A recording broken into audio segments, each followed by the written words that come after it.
First of all, thank you ever so much, everyone, for joining. I really appreciate it. Thanks ever so much to Richard for making all this happen. Considering the time and the conditions and everything that we're in at the moment, with the UK the way it is, with Spain the way it is, with this year the way it's been, it's lovely to have an opportunity for the next 9 hours to talk about nothing but paragliding.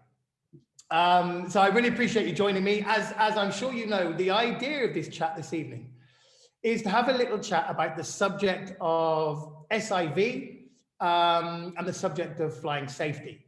SIV, the 3 words in paragliding that we all know, we've all heard of them. But what I've been campaigning for a long time is to make SIV not a dirty word. So in this kind of environment where there's lots of you, I would ask a question of what does SIV mean to you? What we can't do, obviously, is we can't get everybody to answer, but what I'll give you is maybe the couple of answers that I hear very regularly. Maybe it's something you relate to, maybe it was something that you thought. So I mean, take a second to think about, what does SIV mean to you? For a lot of people, when they talk about SIV, and these courses have been running for a very, very long time. These courses have been running since almost the dawn of paragliding. As soon as paragliding was invented, people were learning all the time. Things were happening with gliders. People were trying to understand what was happening, learn from those events, and then give back a little bit of information of how we can try and prevent them. SIV's come a very, very long way, as paragliding has in all these years. But still, even today, when we talk about SIV, the general thoughts that pop up into people's heads, for example, are full stall. That's something that enters a lot of people's minds when you first think about it. Maybe big deflations, very scary situations, landing in the water, having riser twists, throwing your reserve. A lot of almost negative thoughts or extreme thoughts tend to enter people's mind when we talk about SIV. And generally, when you ask people what is an SIV course intended for, most of the people think about it's for the maneuvers that we do in the air. Once we arrive over the box, for the next however long it might be, we're going to do some maneuvers, some extreme maneuvers, put ourselves through the paces, do whatever maneuvers we're going to do with the paraglider. And that's what an SIV course is. But for me, it's something a little bit more than that. And what I want to talk about tonight is, for me, what SIV means for me. All of the things I spoke about are kind of right, except for if the full stall, for example, is something that cropped up into your mind as a first thought. That is something that is a completely separate maneuver. For me, it's nothing that should ever be included and part and parcel of an SIV course, like it was many years ago. SIV courses are wonderful. And for those, again, I can't do a show of hands, but there may be some of you in this room who've already done one. There may be some of you in this room who are thinking of doing one, and there may be some of you in the room who are very, very skeptical of it. The first thing I would do was say that if the full stall was something you've heard of or it's cropped into your mind, forget about it. It's a completely separate maneuver. It's nothing that should ever be incorporated into an SIV course. And it is something that has a big element of risk. It's the most, not difficult maneuver, but it's a maneuver that has the biggest consequences if it goes wrong. And there is absolutely no need to have it as part of an SIV course. So it's something that can be done. For example, on my courses, we will do it at the end of the week. There will be that option. If I think, for example, that a pilot is ready to do it, they want to do it. If a pilot wants to get into acrobatic paragliding, well, the stall then actually becomes your best friend. It's our safe place. It's a maneuver that we need to learn before we do anything else. But that's not necessarily most people's flying. So the SIV for me is about a lot more than this. The SIV is about everything. It's about all aspects of your flying. It's not about arriving in the box and doing the maneuvers. It's about getting to the top of the mountain. And it's about covering, for me personally, the subject of SIV is about making you a safer pilot. And to make you a safer pilot doesn't start with arriving over the box and putting yourself through the paces with all the deflations and all the other bits and bobs. It starts with how you feel as a pilot. How confident are you as a pilot? Paragliding for me is around about, and I'm going to make up a load of statistics tonight. They're statistically not true. I'm just going to make them up based on my experience and to back up what I'm saying. So let's say a certain percentage of people are very confident at taking off. A certain percentage of people are very confident at flying. And a certain percentage of people are very confident at landing. Ideally, we want to be confident in all three aspects of our flying. Even before that, we want to be confident just as ourselves, as a pilot.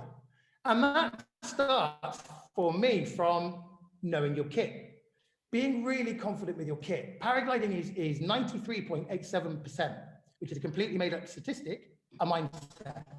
Okay, it's all about how we feel. It's all about our confidence. It's all about how confident we are with our equipment. If we're confident in our equipment, we're more confident in ourselves. How confident are we to understand situations, whether it be on launch, whether it be in the air, whether it be on landing? Generally, the fear that we have in paragliding, Lee, really sorry, because you're in full flow. There's actually quite a lot of people haven't put their video on and they're asking me how they do it. No problem. So you need to click it from your end, because we're now well over 30 people. So the audience is growing all the time. So you carry on now. Those who haven't got their video on, if they just click their video button, that should all work. Cool. Is there anything I need to do my end? Nothing you need to do at all, Lee. Awesome. Carry on. Sorry to interrupt. Brilliant. So basically for me, the SIV, although it's a dirty word, it conjures up certain thoughts in your mind. That's only a very small part of it. SIV is pilot safety, is confidence. And that starts from just us on the ground. That starts from the moment we turn up on launch, the moment we unzip our bag, that we get our kit out of the bag. The first thing we do on an SIV course, what I'm going to do tonight is we're going to follow a little bit of a story. So I'm going to talk a little bit about what I believe the principles are for SIV. And then we're going to have a look at a video clip that will take you through a very classic case. And the story couldn't be more fitting to this subject of what happened to a certain pilot, a pilot that I know quite well, what their mindset was, the chat and conversation that we had, and in a later event, what happened to them and how it actually affected them. But when we first start on an SIV course, the very first thing we do on the very first morning is we do a kit inspection. We make sure that your kit is in good working order. And what does that mean?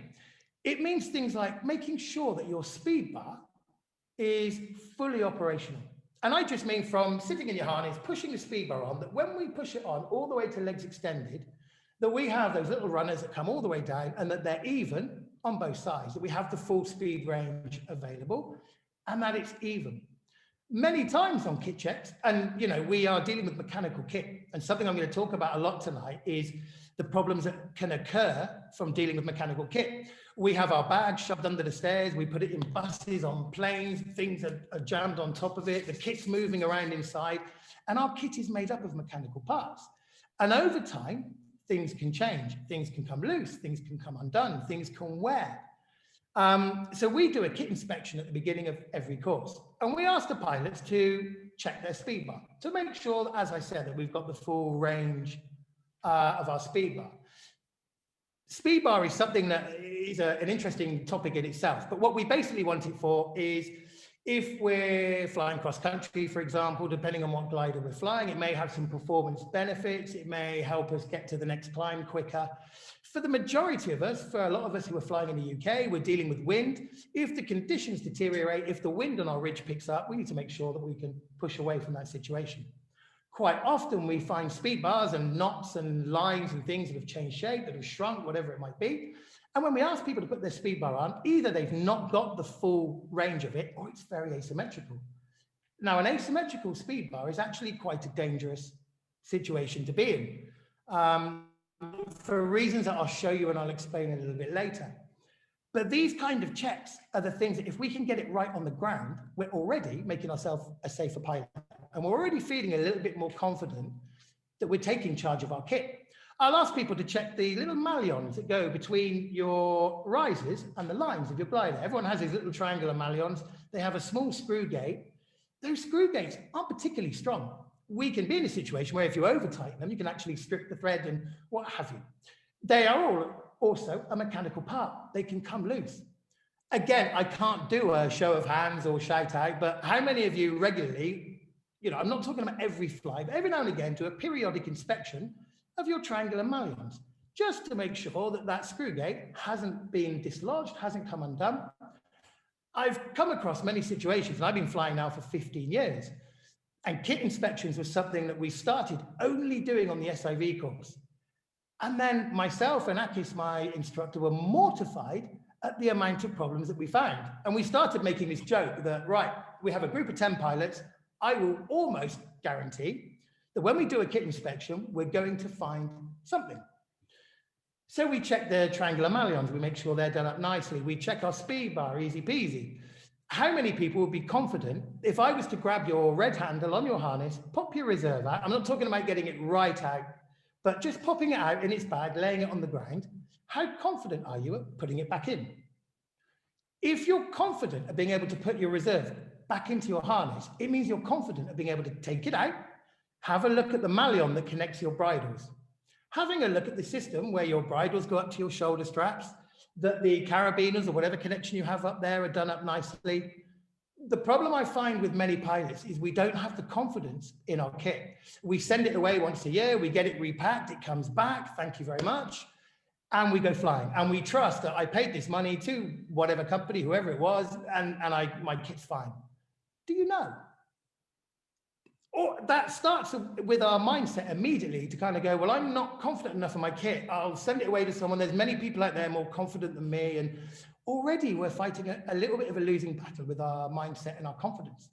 We need to be a pilot, not a passenger at all stages.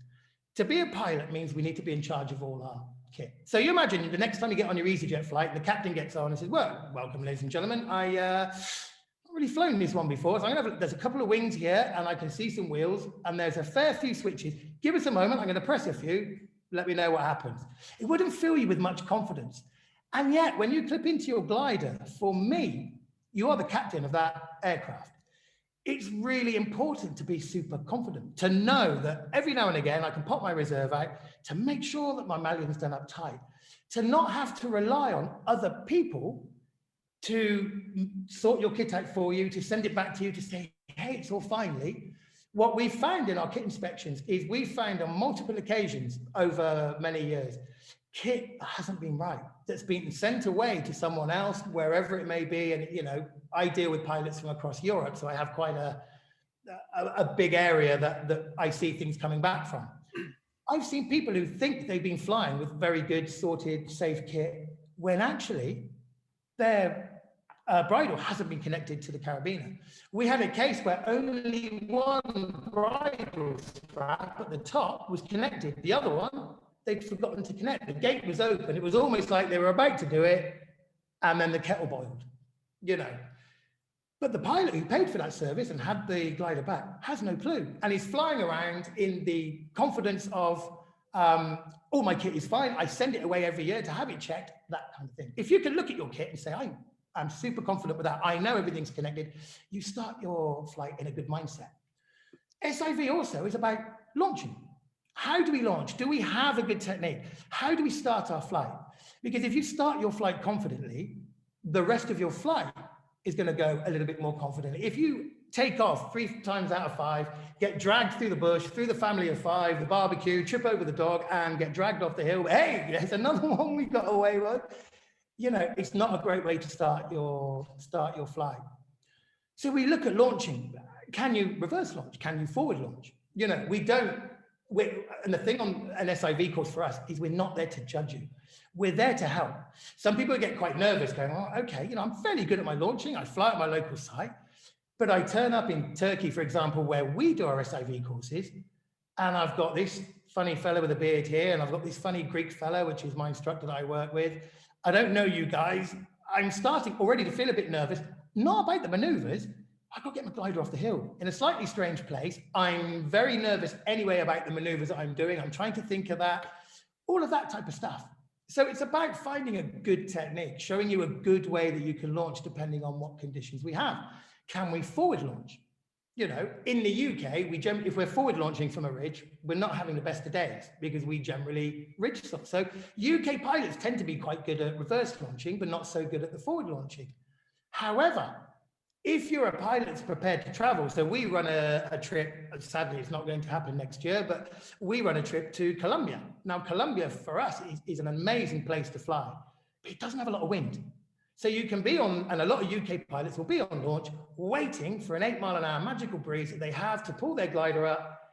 It just doesn't come. The day's developing, the time's going on, the clouds look great. We've got 2 to 3 mile an hour. Why don't we forward what they say? I haven't done that since the second day of my EP course.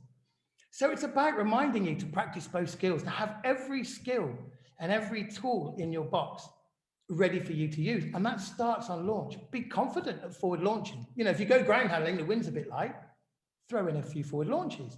Because there'll be a time at some point, especially if you really chase the paragliding world and you travel a little bit, that the forward launch can come in really useful.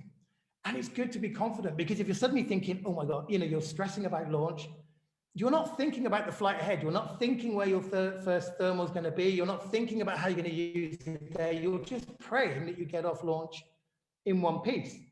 So this, for me, is where the confidence starts. And for me, where SIV is a lot of people don't think of it, for me, as that. To be really confident, know how to check your kit. And if you don't, there's a lot of people out there that will help you do it. It's not, it seems very complicated to start with, but it's not. Once you know how to do it, you do it and you feel good. So you turn up on the hill, you know your kit's good. You haven't relied on anybody else, you know it's good. You're well rehearsed at your launching, or you have some techniques, you know what to do, you know how to be able to take off confidently. That comes down to a lot of practice. You know, you cannot practice enough your ground handling. That's something we all know, but it's something that we keep beating on about. It's something that's really important. Even if you can't fly, a lot of ground handling you do will still keep you in touch with the glider, still give you a bit of a feel for it. You know, you're connected to the glider. You're still with your dancing partner.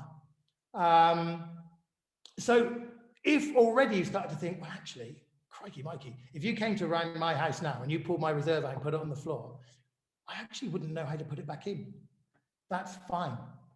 But if that does raise a point, go, right, I'm going to make it my challenge to actually, let's have a look. Let's see, how is my speed bar? I haven't seen that for ages. Let's have a look how it is. My triangular malleons.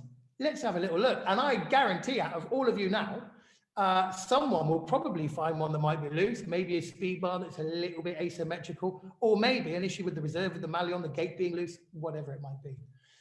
So the SIV is a lot more about that. However, the bit about the flying bit is very relevant. And the bit that we aim to do with SIV courses, and what SIV courses can do, is give you the knowledge to deal with stuff, okay? What I love in paragliding is there are a million different types of paragliding we can do.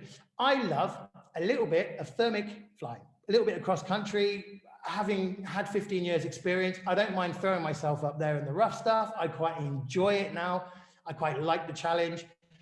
There are still times I get scared. Every pilot gets scared. There are still times when you're up there and you're in the washing machine and everything is getting a little bit lively, that you get that fear. That never goes away. It becomes relative as to what frightens you or what makes you feel that way. But every pilot gets it. You have to have a healthy respect for the sport. But we can do that. I enjoy acro paragliding a lot. It's my passion. It always has been. For me, it's the extreme glider control. It's how I've really cut my cloth and learned a lot about how paragliders react. But I also love a really good evening down at Rhossili in West Wales, or down at Woolacombe, for example. You can have paragliding situations where really smooth laminar air is coming off the sea at the end of the day with a beautiful sunset, with the promise of a beer and some fish and chips at the end. With the air being so laminar, so smooth, we're pretty safe. The air isn't going to mess up anything. The glider is not going to misbehave. The only problems we can create are problems we create ourselves. However, think back to that conversation a little while ago. So what I get a lot with people who are a little bit anti-SIV, or is they say, well, I only fly the really smooth conditions. That's wonderful. How's your kit? Because if something happened, maybe someone in the air will take you out. A horrendous thought, but sometimes ridges can be very busy. And through no fault of your own, an incident might happen. Is everything ready to deal with that? Are you? Do you know what to do? Because even in the nicest, loveliest, smoothest conditions, at the end of the day, 700 feet above a beach, waiting for your beer and fish and chips, and someone crashes into you, you have an incident, whatever it might be.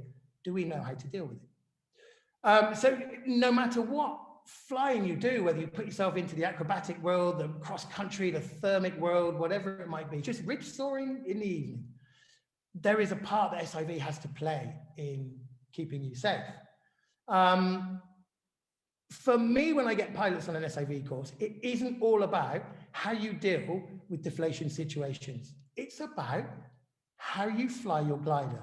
The most important thing for me, and the thing that I'm actually a really big taskmaster on during SIV courses, is the bits that you do in the mid or in between the maneuvers. How do you generally fly your glider? Do you turn 180 degrees and you come out and the glider pitches back, pitches forward, or rolls? Or are we heavy-handed on the brakes? Or do we take an entire postcode to do a 180-degree turn? It's how you generally fly your glider. How much confidence do you have to use your weight shift, to use the brake, to combine the two, to be able to make a nice positive turn, but when you recognize your head incoming, to be able to release the energy and to exit the turn with no pitch and no roll. That for me is much more important than learning to deal with the deflations and all the other kind of stuff, because that's what you do in your everyday. When we're flying, we are wanting to turn, we're wanting to thermal, we're wanting to do whatever it is that we're doing.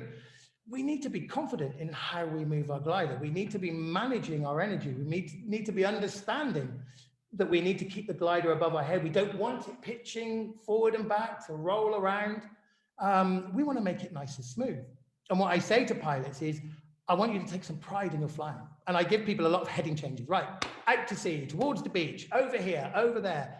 And I really beast people to make sure that we can turn positively. We need to. If you want to be a good thermal pilot, you need to turn tight. You need to climb fast, and you need to move on. You need to be in a climb, see a flock of birds, be able to leave that climb and go to the better climb.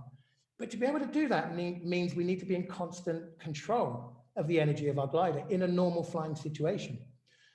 If we can be in control of our glider, if we don't get a lot of pitching and rolling and that we're not in a situation where we're not managing the energy of our glider, already we're in a stage where prevention is better than the cure. It's obviously much better for us not to be, if I flew around all my time and my glider was giving me 50% deflations or packing itself away in the bag, I wouldn't do the sport. As much as I love it, as passionate as I am about it, I don't want my glider to be trying to pack itself away in the bag. And a lot of the time that doesn't happen. There are certain situations you can put yourself in where you need to be ready. We need to be ready to be active flying, whatever it might be. But the smoother we can be, the more in control we can be of our glider in our normal situation, making turns. When we're ridge soaring, there'll always be someone slightly higher than you. And on a ridge, in a 15 to 18 mile an hour breeze, the quality of glider doesn't really make a difference. It's the quality of the pilot and how they fly it. Are you prepared on a ridge to slow your glider down? How confident are you in slowing it down to the carabiners? So I say to pilots, okay, we're in a really nice portion of lift on a ridge. I want you to slow your glide down, slow it down to just above the carabiners. How many of you, and again, I can't really get a response from this, but does that put alarm bells into your head? What you want me to do, pull my brakes down to here? Are you nuts? If you buy a Ferrari or a Lamborghini, you've got an incredibly good acceleration range. You've got that pedal to go from nothing all the way down.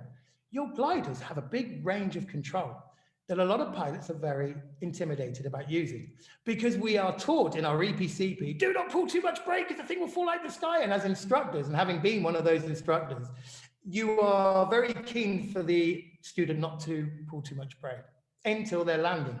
However, if you think about it, if you come in a completely nil wind environment and you only flare your glider to the carabiners, you're going to come in quite fast. You'll slow the glider down a bit, but you're going to need to run like Usain Bolt.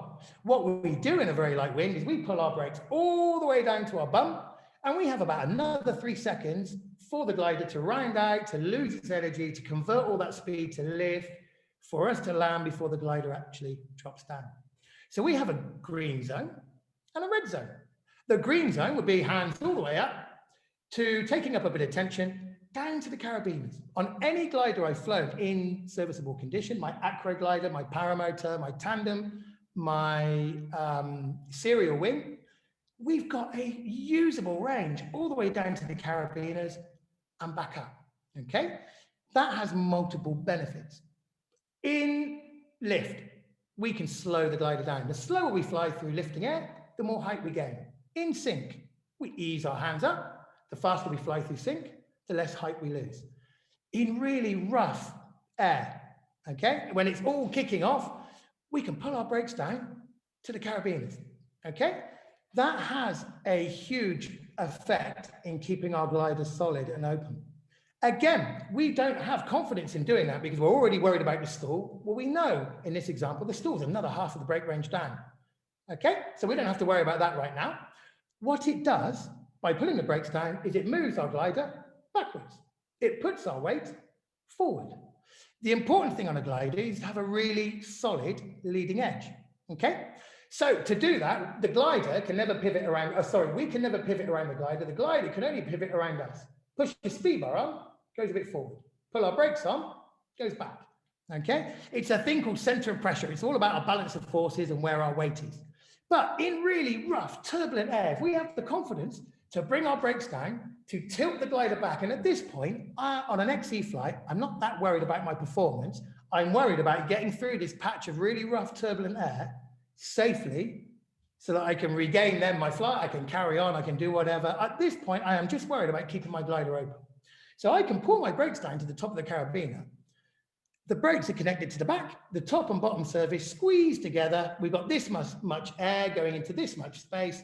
The glider is more pressurized because the air can't go anywhere. So it gets squeezed, the pressure increases. Well, having a pressurized glider is good. Having the glider slightly tilted backwards means our weight moves forward. The majority of our weight now is distributed all the way along the leading edge. We have a slightly more solid leading edge. This, for me, is a very good way in very turbulent air of keeping my glider open, preventing collapses. If any collapse came, I've already got quite a bit of brake pressure on to deal with that. But that, to a lot of people already, is a very scary concept. The thought of flying along for 30 seconds, and I do it with guys on the way out, I say, right, down to the carabiners for 30 seconds. And they breathe, and they blink, and they do it, and they do it, and they do it, and they do it, and nothing happens. You fly slower, your performance isn't as good, nothing happens. Okay, but it's about having the confidence. So it's a lot more than just the maneuvers. It's trying to have a prevention rather than a cure. However, what I will show you now is a video, and this video I'm going to show you a couple of times during this evening. I'm not going to chat too much about it on this first one, okay? Have a look at it, see if you can recognize what's going on, and I'll replay the video a couple of times during the session. What I hope is at the end of the session, when I play it through again, that all of you can watch it and go, Matt, yep, I saw what went on there. I know what I would do differently, and I would avoid that being me, okay? The background story to this and what this is all based around is I had an incredibly, last January, or January of this year, when life was still good. I had a pilot that came out with me. She was a girl from Croatia. She was incredibly talented, but she was a very new pilot. She was flying a low-end EMB, and she was incredibly enthusiastic. She came to South Africa. She wanted to get stuck in. She put the work in with her ground handling. Her ground handling was very good. And she was flying with an incredible amount of enthusiasm and passion, but with a very small amount of experience and a slight lack of respect for what could possibly go wrong. She hadn't had a fright. She hadn't had anything. Everything had been going swimmingly. Nothing had happened. So her confidence was now massively outgrowing her level of experience. For me, it's good to be confident in paragliding. And there's a real balance. Being confident is good. Obviously, being overconfident is not good. For me, I don't call it overconfidence. I call it ignorance. Now, that sounds harsh. And I might tonight say a couple of things that sound harsh. But we also need to have a reality check because things happen. Okay, and there is a bit maybe where I want to break through into some of the mindsets to say, you know, we have to switch on to the potential of things happening. We cannot continue to fly with ignorance, to trust my glider will get me out of trouble. It will, to a massive degree. What we'll see later is the majority of incidents are secondary incidents from misactions of the pilot. Yes, we can trust our gliders, but our whole flying career shouldn't be down to hoping that our glider will look after us. So we cannot fly in ignorance. We have to fly with an understanding. We have to be prepared for things happening. So bear with me. I'm about to share a screen. I want to show you this incident, and we will talk about it after. One second. It's here somewhere. Here we go. Awesome. Amber.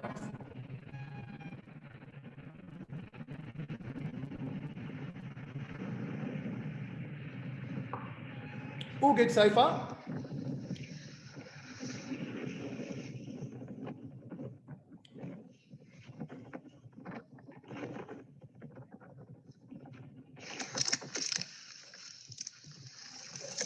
Crikey Mikey. What would seem like a lovely day, slightly close to terrain, went awry very quickly, but for some very, very simple reasons, this incident could have been stopped. Deflation to the outside, secondary deflation. At this point, pure pilot panic, no reaction, and thank goodness there were some trees. Okay? So absolutely fine. Physically, physically fine, absolutely no harm done whatsoever. Now, in South Africa, this pilot said to me, I said, look, you know, you're doing very well, and she was very good. We have a thing we call the Biltong Cup. Whoever does the most distance in the safest way gets a little prize at the end of the week. She was flying very well, and there were two guys in the course who had IOTAs, advanced IOTAs, which are high-end Bs. Quite often, they were a little bit higher than her. They were gliding on. Now, these pilots had 300 to 400 hours each. The gliders weren't higher than her because of the glider. There was a lot more experience in the pilots. However, she ended up beating them. So she won the Biltong Cup. And I said to her, she was going to do the Gym Wide Open later in that season. And I remember chatting to her saying, well, you know, well done you. And she said, no, not well done me. I realized these IOTAs were kicking my ass all week. Just to remind you, you've just won the Biltong Cup. You've just beaten the two boys on the IOTA. Yeah, but if I was on the IOTA, imagine what I could have done. And my conversation was that, you know, you only have 50, 60 hours at the moment. You're pushing yourself quite hard, quite low level. We've just seen a low level incident with this same pilot. You're pushing yourself hard at low level, but you're not quite prepared for things if they go wrong. And the glider you have now is quite a good glider. It might look after you. If you're really going to carry on pushing like you are, come and do an SIV. The problem is, Lee, if I do an SIV, it might knock my confidence. If I do another season on this glider, or maybe if I get an IOTA and I do another season, I'm brimming with confidence. If I do an SIV, then it will be. The problem is, we need the confidence to be able to fly well. But if we don't understand a situation that develops as we just saw there, then we can't react to it. We don't know what to do. And suddenly when things go wrong, they go wrong very, very fast. What that was an incident of is not the initial incident causing a problem. It was a secondary problem, okay? Had she now, I've come on the SIV, and what I'm going to show you now is a video clip of one of the basic things that we do. We ask pilots to go up in the air and collapse their perfectly good flying machine, initially to do nothing, and after a while, okay, now to take part and to roll away. So we realize what our glider does. What I've learned in many years of acro paragliding and watching paragliding on the hills is a paraglider can only move in so many ways. It can go forward, backwards, sideways, a little bit diagonal, underneath you if you're doing the infinite, but it can only move in so many ways. If we start to understand all the ways that a paraglider moves, we can deal with it. We can recognize the situation and then we can deal with it. So the next sequence I'll show you is a sequence of basic deflation maneuvers that we do with pilots. And this is the first stage in training a pilot not to be the pilot in the video that we have just seen. What I hope you'll gather as we go through it is that there's a very regular pattern. There'll be different gliders in this sequence, but a glider will deflate, will dive, and will recover. Okay, and what we'll see is it does the same thing every time. So while you're watching this, try and start to recognize a pattern in what the glider does. Deflate, dive, recover. Okay, let's see. One moment, bear with me. Okay. What I want you to do this time, David, I want you to clip the right brake on, please, onto the bottom of the magnet, whatever you've got. Sitting symmetrically in your eyes with the outside brake in your hand, the left-hand brake in your hand. If you want to, for a bit of support, you can just lightly grip the risers, but make sure you have no left input on. I want you to take all of the A's, including the single big ear A-line, just about where the triangular malleons are. Nice short, sharp tug all the way down as much as you can. Release and do nothing. Off you go. A much better situation to occur in a controlled environment than on very low to a ridge with the trees, as we saw in the video before. Gosh, good lad, 70%. It deflates, it dives, 90 degrees, it recovers. just past, recovers, and fly away. Good, excellent commitment in the deflation, buddy. Well done. That was a good 60%, 65% of our glider front and back. Well done. Good. A characteristic I see a lot in the buzz when it goes past 50% is the opposite wingtip has a little tendency to flop in and flop out as well. Nothing we need to worry about. We're just monitoring and making sure that it does come out as the glider recovers. Show me that again on the right-hand side with that level of commitment, please. And again, do nothing to recover. Off you go. Gosh, well done. Very good. 90 degrees, quite a big dive. Around 180 degrees on this one because our weight shift drops into that side, but the glider recovers. Good, good, well done. So you can see if it's an aggressive deflation and a big dive like that, it has a tendency to drop our weight shift in. It can go around from 90 to 180 with that level of deflation, but it recovers perfectly. Well done. Lovely, buddy. So we can see, I mean, we're pulling in massive deflations. It's highly unlikely you're going to get something that big and aggressive in a real-life situation. But it's excellent. The glider has a big kick. It dives, and it's going through 90 degrees. So what I want us to do now is to recognize the point where the glider is diving. I want you to stop it going anywhere past 90 degrees and roll it back onto a heading, which is the beach, please. So that's a little bit, when the dive is as aggressive as that, we just need to guide it. We don't need to pull too hard or be too aggressive with our weight shift. We just need to guide it back onto a heading. On the right-hand side, with a roll recovery back onto the beach heading, please. Off you go. Gosh, good. 75%. Deflation, Good. Well done. We stopped it dive, we roll it back. recover. Good. And a touch of both legs, please swing under. Well done. Keep your body position nice and neutral. Grabbing all the A's, including the big ear lines, around about the malleons. Short, sharp tug down as much as you can. Release and do nothing. Off you go. Do watch what happens to the opposite wingtip. A very important lesson here as well is never to get too focused, and this again comes back to the video we saw. Never get too focused on the main incident. You've got to check the entire glider. Have a look at what happens to the wingtip. You may have noticed it on the previous one. It's a regular event. Gosh, well done. 55%. Oh, my bad. Sorry. Sausage fingers. One moment. Diving. No. I see, roll it back. Good. Okay, sorry. And a touch of both legs, please swing under. Well done. Keep your body position nice and neutral. Grabbing all the A's, including the big ear lines, around about the malleons. Short, sharp tug down as much as you can. Release and do nothing. Off you go. Gosh, well done. 55%. The glider done. Oop. Have a look at the opposite wingtip. A very minor little tuck-in.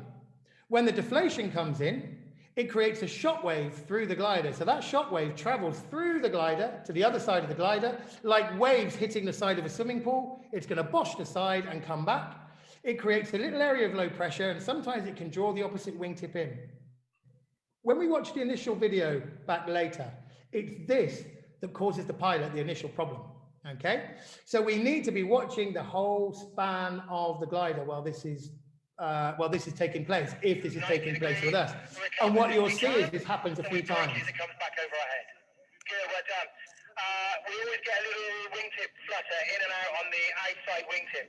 Nothing we need to worry about, but it's that mantra of waiting, watching, and reacting if we need to. We just got to watch both wingtips to make sure that they pop out. Really nice deflation, good. So, I like deflation. We went through 90 degrees. What I want to see as the glider's diving is a little bit of opposite weight shift, a touch of brake to steer it right back onto heading. Look at the heading you're on now, which is the Blue Lagoon. Do that again for me on the left-hand side. but use that window of opportunity while the glider's diving to roll it back onto a safe and straight course. So what we're asking the pilot to do now is not just let the glider deflate to dive, but to use the energy. For example, if we're ridge soaring in the UK, wherever it might be, we have a deflation that could turn us into the hill, that could turn us into another pilot, into danger, is recognizing the time when we can use the energy of the glider diving as it recovers to roll it back on a straight and a safe course. Again, to catch the energy, to be in charge of the energy, and to bleed the energy out without it creating a secondary situation. Okay. That's good, 70%. There's the dive, roll it back. Beautiful, good. Well done. Lovely. And we recover. If there's a little bit of oscillation, we can have a little bit less breakaway shift so we don't get too much of that energy converting to the other side. In those kind of levels of deflation, the glider's got a lot of energy in the dive, so a little bit softer with our roll recovery so that we don't get this slow wing over on the other side, which can result in a secondary deflation. Do that again for me, please, on the right-hand side this time. The right-hand side, roll recover. That's good, 80% gone. There's the kicker. Gently roll it back on heading. Beautiful, there we go. Perfect. You can feel the difference. Really smooth, really good. Well done. Excellent. So already, hopefully, we can see a pattern forming. A glider deflates, dives. We have some energy. We can roll the energy away. We need to manage the situation. Again, most incidences that I've come across, that I've seen, that you may have seen in paragliding, are generally the secondary incident that gets you. It's not most of the time the first incident that gets you. It'll be either a lack of response to that incident, or it will be an over response, maybe the pilot doing the wrong thing, panicking. You know, generally in this environment, you know it's coming. It's all you've been thinking about all morning, you know it's coming. In a normal flight situation, it may catch you by surprise. All of a sudden, the glider's doing something you're not expecting. You then have to switch on, think about what it's doing. You can end up being a step or two behind if you're looking at the situation, trying to work out what's going on. If you understand the situation that you're seeing and you understand about how to recover it, then you have the ability or the option to stop it turning into anything more serious. Some of the videos that we'll ramp up to a bit later, what I've done is I've picked some of the most extreme ones. So from this point on, what I don't want you to do is to be in a position where you go, I'm never, ever taking my paraglider in the sky again, because I do not want to be that guy. Okay, I have picked the worst. You know, we all go to the Formula One and there's always a crowd at the crash corner. You know, we always like to see the worst case scenarios. I have picked some worst case scenarios for you. So before we move on, I just want to stress that these are the, you know, in 7 years of teaching, in 15 years of flying, these are the worst possible situations that I can show you, but it's a good example of what potentially can happen. So at normal trim speed flight, we see the glider deflating, okay, and that was the case that we saw in the initial video. The glider deflated, it turned into the deflated side. At that point, the pilot did nothing. They didn't catch the dive. The dive then on a more performance glider turned into a secondary deflation, which turned into cravat, which turned into the situation we saw that developed. The pilot, having talked to them after, and now they said about the SIV would, if anything happened on the SIV, it would possibly ruin their confidence and ruin the role that they're on. Unfortunately, after this incident, it put them back massively. It put them back to the point where every time they got the glider out the bag, they were scared to take off because they were always worried about this situation happening again. They've been caught out once. What's to say they're not being caught out again? Because they're not really sure what happened the first time round. There's an argument as well for pilots saying, well, look, you know, I'm very nervous. I'm a bit, you know, I like climbing a bit. I like flying a bit, but I'm probably holding myself back. I tell you what I do. If I get a better glider, it's got more speed, it's got a better glide, I'm going to do better. You know, and there is, I've come across a small amount of people, certain people who will continue to buy the better kit, the better glider. They will be looking for that substitute. They'll be looking for that gap in their confidence and hoping that their kit will do that for them. All the examples you saw there were on low MBs, were fairly easy and benign reactions. The next sequence I'm going to show you is two gliders in the ENC category. Okay, now if we're flying gliders in the ENC category, we should be fairly inept at being able to do this stuff. We should have an understanding of how they react. The more performance the glider we have, the faster it will move through the air, potentially the more aggressive the reaction can be. The more speed we have in the air, the more positive pressure we have on that leading edge, the more drag is going to be initiated as that glider deflates, the more the outer wingtip's going to come around, the more aggressive the reaction may be. Okay, so if we're able to deal with that, it's not a problem. But the issue I have a lot is pilots that move up on the ratings of gliders. I know I've had quite a few people on the SIV who've come with ENCs who after the first couple of days, we've had to sit down and say, you know, we've got a mountain to climb here to make sure that by the end of the week, I can say you're the right glider for, the right pilot for this glider. They have certain reactions. The reactions can be severe or they can be very benign, but it depends on us as a pilot to be able to recognize the situation. So I'm going to show you a sequence of events now of what happens if we get away with it. So many pilots will go, I was in Mexico the other day, I had this big 50%er, but hey, my glider, poof, it popped out, and I flew on, I did 70K. Brilliant. The next day, well, I did it again on the other side. I had 40% this time. You'll get away with it for so much time because gliders are incredibly good. Okay, and if you're one of those pilots who says, well, hands up, let the glider do my thing, and there we are, and I'll carry on. Okay, that's wonderful to a certain point, but it's a game of numbers. If we allow situations to develop multiple times, at some point we'll get caught. So the next sequence we'll see is a pilot who is on an ENC glider who's going on to full speed bar. Speed bar is nothing we should be afraid of. Speed bar is something that we have as a very good safety tool to get away from deteriorating conditions. And on the correct glider, it can have performance benefits when we're doing cross country. There are elements of risk involved with using it. For example, the glider coming more forward moves our weight back. We don't have such a rigid leading edge. Our weight distribution is more back on the glider. We have a slightly weaker leading edge, a more exposed leading edge. There are risks. And unfortunately, because pilots know their risks, because we've all heard about if you have full speed bar on, the thing will blow up into flames and drop out of the sky. A lot of pilots are very afraid to use it because we hear a lot of different things on the hill. We see a lot of different things on YouTube. We hear all this mountain of information and we've got to try and pick our way through it to understand what's the truth, what's exaggeration, what's the reality, all of that type of thing. If we know ourselves, if we educate ourselves enough that we know this is the situation, this is what I do to deal with the situation, it takes away all of that doubt. And again, that helps with our mindset. So have a look at this next sequence. And it involves something that is the most dangerous situation that we can get into in our paragliding career. Again, what affected the pilot who ended up in the trees, the auto rotation. Okay? And we're off. Okay, young man.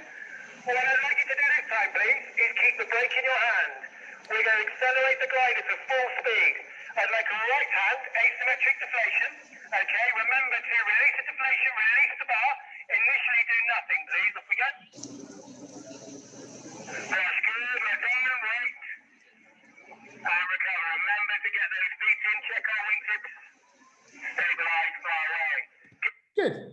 As we've seen already, now this is an ENC on full speed bar, but deflation, dive, recover. Okay, the wingtips are rolling in and these gliders are a little bit more aspect ratio. Doesn't matter though. Any glider has the potential to do this. We just have a little bit more potential the higher up the rating we go. So the wingtips roll in if they're unchecked. Okay, at that time, nothing happens. Big deflation, big dive forward. Okay, we must monitor our wingtips and minimizing our yaw as much as possible by getting our feet in. Back towards the liquid wheel, please. This is the difference. When we're on there, we have a much more dramatic dive, and we can, as we had there, have a secondary deflation. I would like you to do that again, please, on the opposite side this time. Okay, and again, initially no pilot recovery, just monitor our wingtips and be ready to react if we see one sticking in and causing it to turn as we go.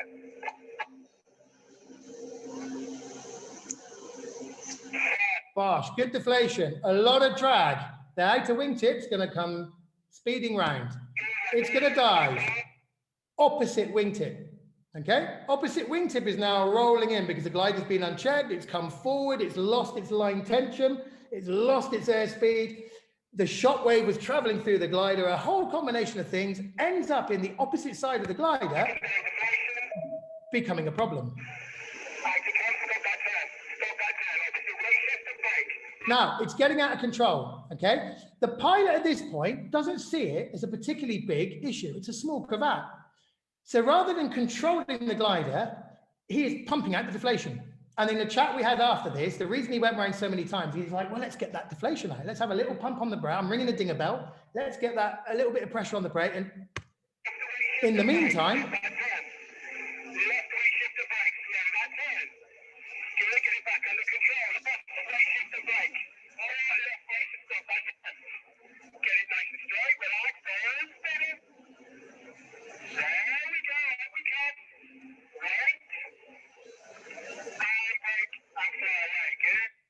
the most important thing that we need to remember is before correction. Our course is the most important. At the early stages, when a glider is recovering, it doesn't have a particularly large amount of energy. So if we can get on it and we can keep it straight, the actual cravat incident is very easy to deal with. If we don't, and we let the cravat pull the tension on the lines and wind the glider into a turn that can result in the auto-rotation kind of scenario you saw there, we have a potential problem. G-force, speed, disorientation, all of that kind of stuff. And if we don't have a lot of height, unfortunately, potential contact with the ground. Course is always much better than correction. Course first, get the glider flying straight, and then we worry about correction. We continue. Okay, so we can say it's the secondary deflation in the dive that causes the problem. What I want you to do this time is come 90 degrees or a little bit more back towards Lee Tryhorn. Good. We're now going to prevent that secondary deflation. So I want you to do the same again. After the deflation, as you feel the glider diving, I want you to catch it with both brakes and minimize the dive, please. And that will stop that full frontal cravat situation from occurring. Same again, but catch the dive as you go. Big deflation. We already start to know what's the outside wingtip going to do. It's going to accelerate round. It's going to dive. Now, the pilot didn't catch the dive on this one. There you go, ease off. What we had is actually nothing happened. He got on the brakes a little bit. He minimized. He didn't have an outer wingtip deflation. We've got a small cravat here. Having seen his last effort, what's your first reaction? And obviously you can't tell me, but your first reaction, well, I'm going to keep the glider straight because I saw on the last one, if I worry about that wingtip, I've seen what the result of that will be. So my first reaction at this moment is to keep it straight. Watch your wingtip. Don't let it turn. First of all, don't let it turn. Okay? There we go. Fly away. Keep it straight. Keep it straight. And then we can go on the stabilo. Now we need to give it that manly tug on the stabilo.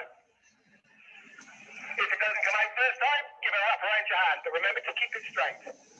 Something very interesting with that is we all hopefully know that we have a stabilo line, okay?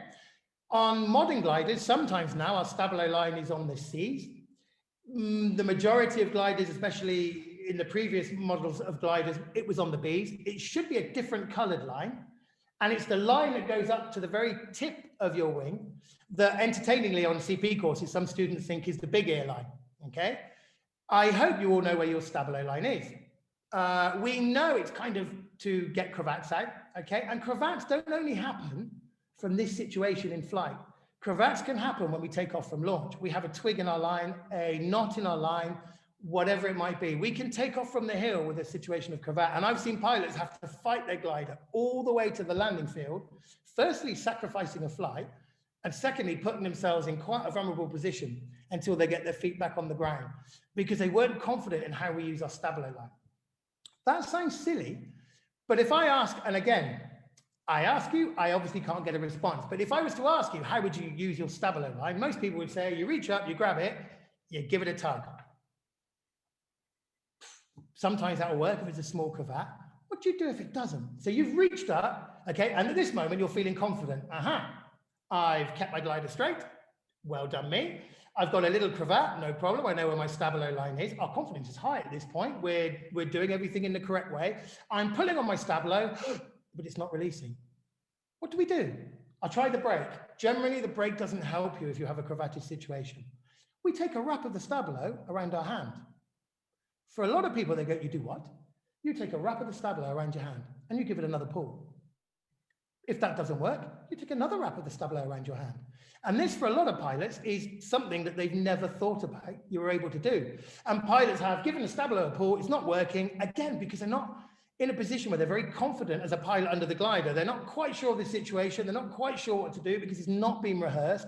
They read a little bit in a book. They heard a bit on YouTube a few months ago. But now they're in that situation and the adrenaline's pumping. Am I doing the right thing? Because I'm pulling on the stabilo and it's not coming out. Well, you have to take charge. Again, it's about being a pilot, not a passenger. So you take a wrap around it and you take charge. I want you to come out. So I'm going to keep wrapping until, and there are times where we take 3, 4, maybe 5 wraps of the stabilo around our hand to pull that wingtip down into enough of the part of the cascade that's open to release it.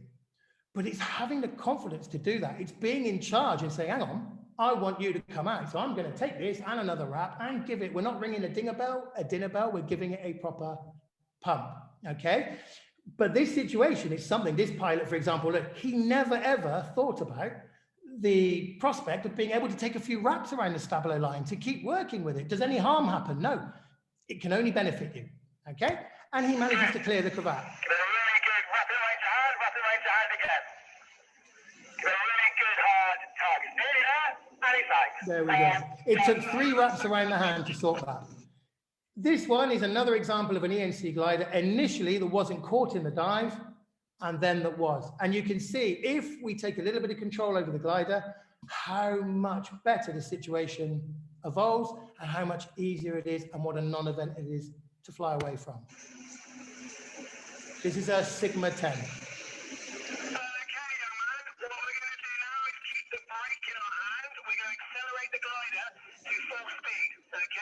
Once the glider's at full speed, put in the deflation, release the deflation, release the bar, and initially do nothing to recover. Just monitor our wingtips. Off we go. Far scared, they dive to the secondary deflate. Watch our wingtips. Okay. Keep it nice and straight. The glider pretty much recovered itself there in that situation, but we could see the wingtips coming in, the wingtips came out, no issue, but it's a game of numbers.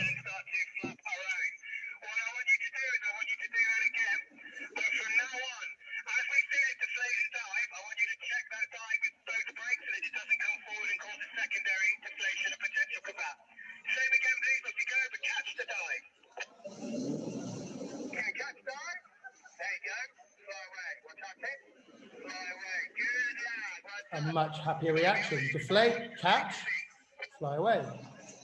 And as he gets more practice, it gets cleaner and cleaner and more instinctive.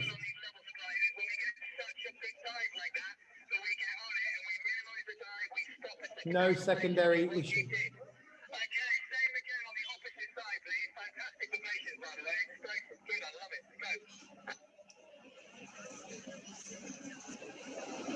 There it goes. Catch the dive. It's becoming a non-event, but this is the same pilot 2 deflations ago that had the really big dive forward, the half riser twist. A simple pilot reaction, we could fly away, continue with our day. And one more time. And you can see as he gets more confident, more understood, and more felt with it, the easier the situation turns out. That, a complete non-event. Okay? So these are situations that can, unfortunately, occur in a real-life environment, okay? Generally, as I said, if we're flying at Ricili or Woolacombe, wherever it might be at the end of the day, this situation is 99% of the time never going to occur. If we want to push ourselves a little bit, we want to fly in a bit of thermic air, we want to come out in April in the UK and high sun, cold air mass, it can be quite, spring thermals in the UK, it can be quite punchy. If we know how to deal with it, we are able to deal with it. We are able to fly a bit further. We're able to fly with a bit more confidence.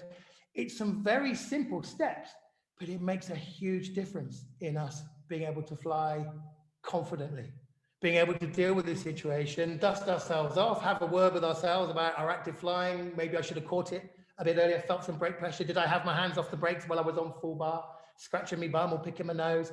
You know, there are times that we can release our controls. There are times that we really should be on it.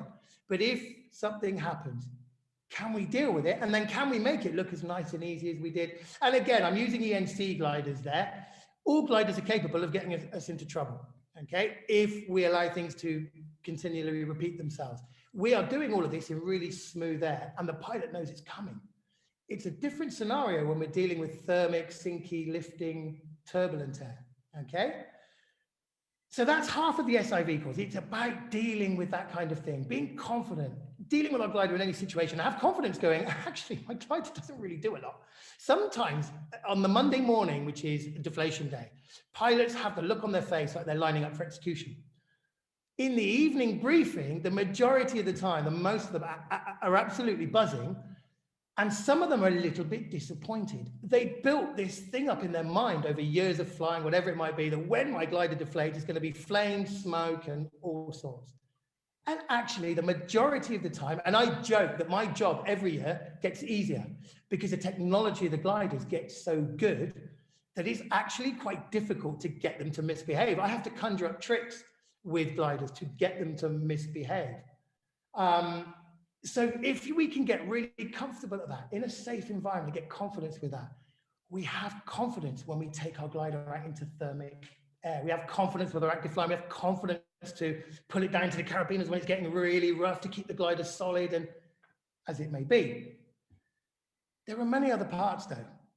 There are many things that hold pilots back from fulfilling their potential, from being good cross-country pilots. And there are things like being afraid to climb towards cloud, being afraid to go too high because they don't know how to come down.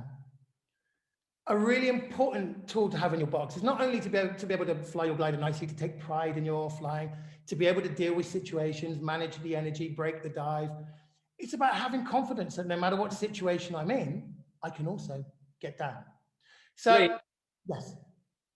This is absolutely awesome, but I'm also well aware you've been in full. Is the point of all this so far? The point is, at this point, is to make sure that we, one, have the confidence in our kit, which will make us confident as pilots, that we are confident in our launching, which will make us confident as pilots, that we are in a position where if we have fears in paragliding, which we all do, I did, you know, I'm very lucky that I've turned my hobby into a job. But I was the same as everyone. I was a pilot on the hill when I was learning. I couldn't reverse launch for toffee. You know, I've spent some time on Welsh hillsides getting dragged front down through cowpats, crusty top, very soft bottom. You know, I have been there. I have been heading towards a barbed wire fence, a stone wall, a family of five. If there was any numpty moment that could happen in paragliding, I have tested the theory unintentionally. What I've found that really helps is the confidence. To be confident in yourself, to be confident, to be that EasyJet pilot that gets on and doesn't have to check if the wings are there or what these flashy buttons do, that you are in control of your kit. That if we have fears, that we tackle them. I'm good at 2/3 of my flying, but I'm not very good at this. But if I just gloss over it, I'm sure I'll be fine. My glider will look after me, blah, blah, blah. I have a reserve parachute. That's a great one. If all goes wrong, I've got my reserve. And I will show you in a moment why that's not necessarily the mindset to have. However, if we're good at checking our kit, at least we know if the time was to come that our kit is in good working order. We don't have any doubts about that. However, the bit I was talking about before is not just, it's not about dealing with all these aspects of deflations and recovery and all that kind of thing. It's dealing with prevention. It's being confident in being able to fly in any conditions because we have a toolbox full of stuff. There is nothing worse than, you know, I'm not a particularly good DIY person, but if I have some DIY to do, my DIY goes much better when I have all the tools in my toolbox to allow me to do the job. And I relate that a lot, although it's a very strange, weird kind of connection. I relate that a lot to my flying. Whatever flight I decide I'm going to have, whether it's my acro, whether it's my cross country, whatever it might be, do I have all the tools in my box to be able to deal with the job that I'm about to go and do? Fear, remember, is generally of the unknown. Once we learn a little bit and we get a bit of knowledge, we take away the fear. And a lot of fear comes from worried about clouds. Why are you worried about clouds? Because clouds can be sucky. What's the problem with that? Well, clouds can suck you up. Absolutely, they can if we choose the wrong cloud at the wrong time, whatever it might be. Having a bit of knowledge about meteorology, being able to recognize our cloud, understanding that every cloud looks a bit dark when you're underneath it, but there are certain clouds that we can go up to right to the top and then move on. And if we do that on our cross-country flight, we maximize every thermal. We give ourselves the maximum amount of opportunity to glide and search for our next climb.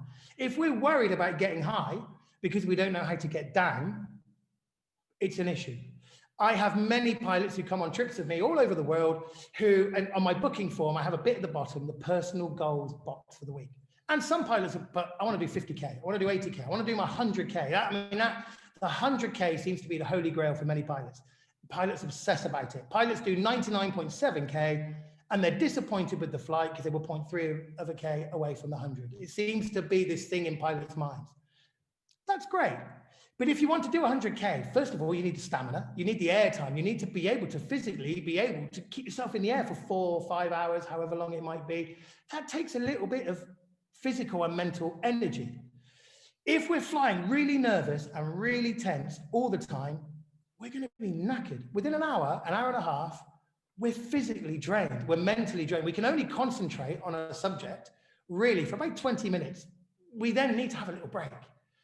If we're worried about something happening all the time, we're not quite sure what the situation is, the air's a little bit bumpy, we're flying with really tight grip on the brakes and tight body position, we don't realize how much that zaps our energy. With confidence in flying, with understanding the situation, with being confident when I don't put my bar on and then close my eyes and poke my tongue out to the left and hope that everything will be all right. Because as I said before, I heard all these stories about if you put the bar on, the thing just explodes. Okay, so if we're confident with when to use it, we feel good, we're relaxed. We concentrate in the hard bits, we relax at the easy bits. We're happy to climb as high as we possibly can because we're happy to come down. Now pilots go, yeah, but I know how to come down. I have some tools in my box. I have my big ears. They're okay. It's the first thing we learn. It's the only tool we have in our box when we leave our CP. Big ears are all right. They bring you down to maybe 4 or 5 meters a second. Well, most good thermals are between 2.5 to maybe 5 meters a second. Anything over that, that's quite strong. However, if we put our big ears in and we're descending at 4 meters a second in a 4 meters a second thermal, we're not descending, okay? We can put our speed bar on, remembering we put our ears in and then our speed bar. A really silly thing to say, but it's something we get taught in our CP. Years away from that, we forget. Is it bar on and then ears? Is it ears on and then bar? There's another seed of doubt in our mind. Every little seed of doubt chips away at our confidence. Is it this? Is it that? Well, these are very basic maneuvers, but actually they're maneuvers if we don't practice very often, that don't feel very basic when we come underneath a cloud or in deteriorating conditions where we start to need them. So we can do things in our flying to help us be prepared for stuff. We have the basic, everybody comes out of school with your basic tools, big ears and speed bar. Practicing. Every now and again, if we're doing a really mild flight, we're coming down to a landing field, we're doing a top to bottom, turn it into a task. It's not a disappointing, I mean, yes, it's a disappointing day for me. If I go up the mountain, nothing's happening, I'm on my way to the landing field, I turn it into a task. Okay, let's refresh. I don't do it so much anymore, but let's refresh. Let's pull in my big ears. There are pilots who are very scared of pulling in big ears. There are modern gliders that only have 2 A-lines. They used to have the third one, which you would pull your big ear light. Now, when you only have 2, the Gin Atlas, very low NB, but only had 2 A-lines, the original Gin Atlas. Pilots were terrified. They were looking around for the third big ear line that the last glider had, or they were pulling the Stabilo, or when they pulled the big ears were huge. That's a good thing. I like that because you're going to come down a little bit quicker. You're going to push the bar on. That's going to help you. Maybe with ears and bar, you're going to come down at 6 meters a second. That's okay. But if we're in really deteriorated conditions, if we're in really strong lift, we need other ways to come down. We teach things like the Beeline Stall. Now, the Beeline Stall is a relatively simple maneuver to do. However, what's become very interesting over the last few years is modern gliders, or some modern gliders, are not able to do the Beeline Stall, okay? Modern gliders, the reason gliders have got so good is we've now had these battens introduced into the leading edge. The battens help to give the rigidity to keep the leading edge solid. Awesome. Let's take the A's, we'll move them back a bit. Great. So we'll take the B's, we'll move them back a bit. Brilliant. We'll take the Cs, we can move them back. Well, bye-bye Ds. We don't need those anymore. If for those of you who've been flying for a long time, you would remember that every glider had A, B, C, and D. Not anymore. If you look at the majority of modern gliders now, in fact, all of the modern gliders now, they have A, B, and C. Okay, we've done away with a complete line set, which is awesome. It's got to the point now where we have Bs and Cs connected with floating risers, all of that. Anything to reduce drag is wonderful. But by shifting the Bs back a bit, beeline stalls don't work on every glider. Some gliders become really unstable. Do any of, and again, you can't answer, but do any of you know whether your glider can actually beeline stall or not? Some of you might wonder what the hell it is in the first place. It's where we reach up, we take hold of the beelines, we pull them in towards our chest. What it does is it pulls the middle of the glider in, it stops it flying, and it descends, almost like a parachute. But not all modern gliders can do it. And a very interesting thing when I get onto SIV courses is I have a structure that I use, and I'll get to a certain day and I'll say, okay, guys, so today we're going to do the beeline stall. And pilots go, yeah, wicked. Oh, yeah, I've heard about this. Brilliant.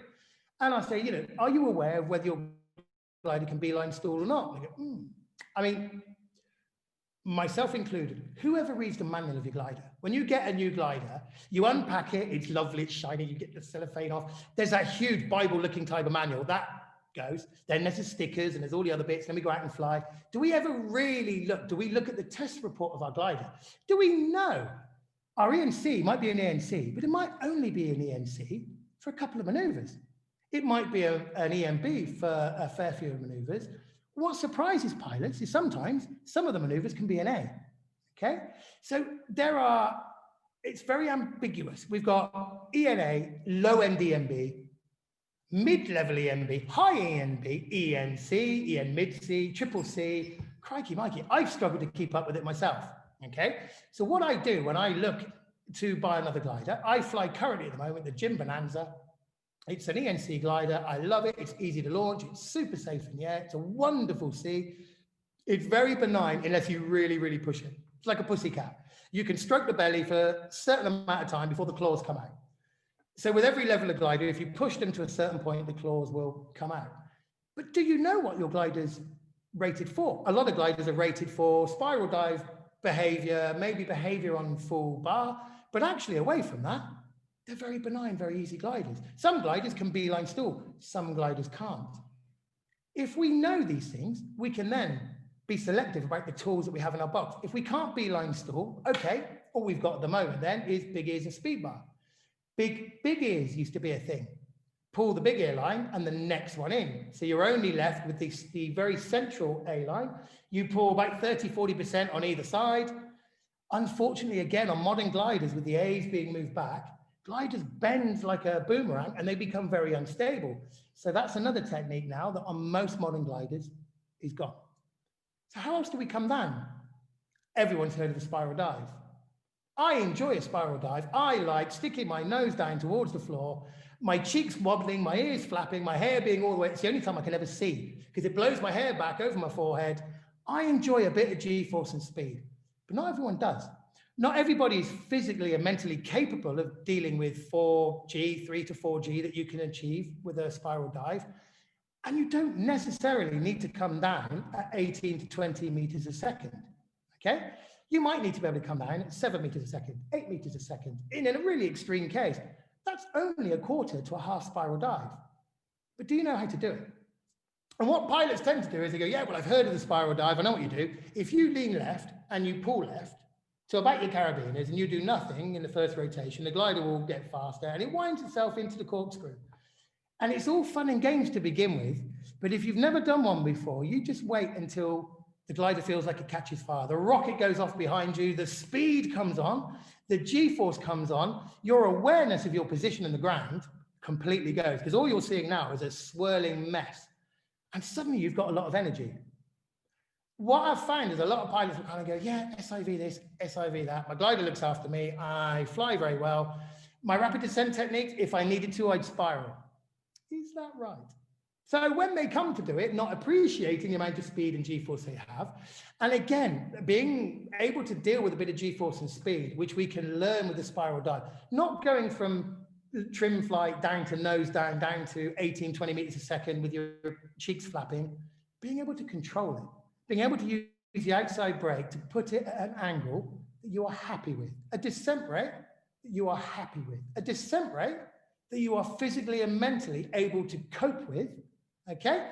And even in a quarter to half spiral, you generate a lot of energy, okay? A spiral is very easy to initiate.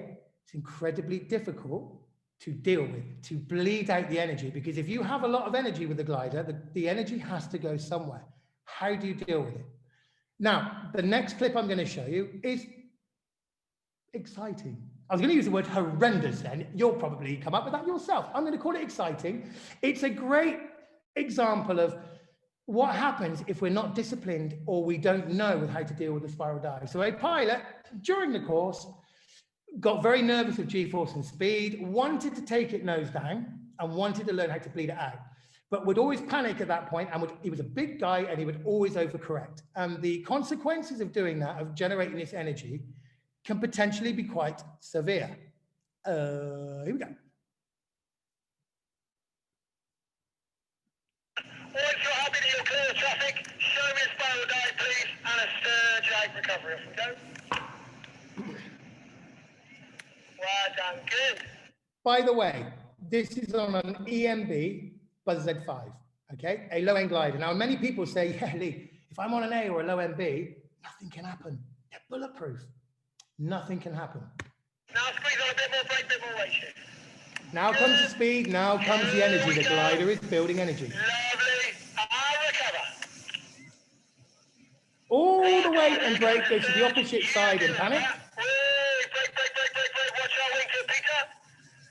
Get that cravat out. Stop it turning and get that cravat out. In a situation now where the glider doesn't look very pretty and the pilot is facing the wrong way, the pilot has a half a twist. Now this came from doing a spiral dive. Everything was going great. A little bit of speed, a little bit of energy. But from the pilot's point of view, it all got quite fast, very quickly. It didn't feel like it was stopping because the energy takes a little while to come away. Put a massive input with the weight shift and the brake on the opposite side in blind panic, and has created a secondary situation. And this, unfortunately, is what I have seen occur in situations of deteriorating conditions when pilots' big ears and speed bar isn't working. They've decided, well, the only thing I can do is start to lose height in a tight turn. Well, what do I do with the energy? Oh my gosh. And then you can see how it escalates. Centralize our body position. Opposite weight shift to brake, please, Peter. Opposite weight shift to brake. Okay, need to go on the start there. Okay, opposite weight shift to brake hard, Peter. Opposite weight shift to brake hard. To try and stop the turn. Okay, we're going to bring that wing line forward. So at that point, by pulling enough on the opposite side, the pilot managed to slow the wing down enough that it span, but that isn't necessarily, as I'll explain later, a particularly bad thing. It cleared part of the cravat and made the situation a little bit easier to deal with. That's a pretty bad situation.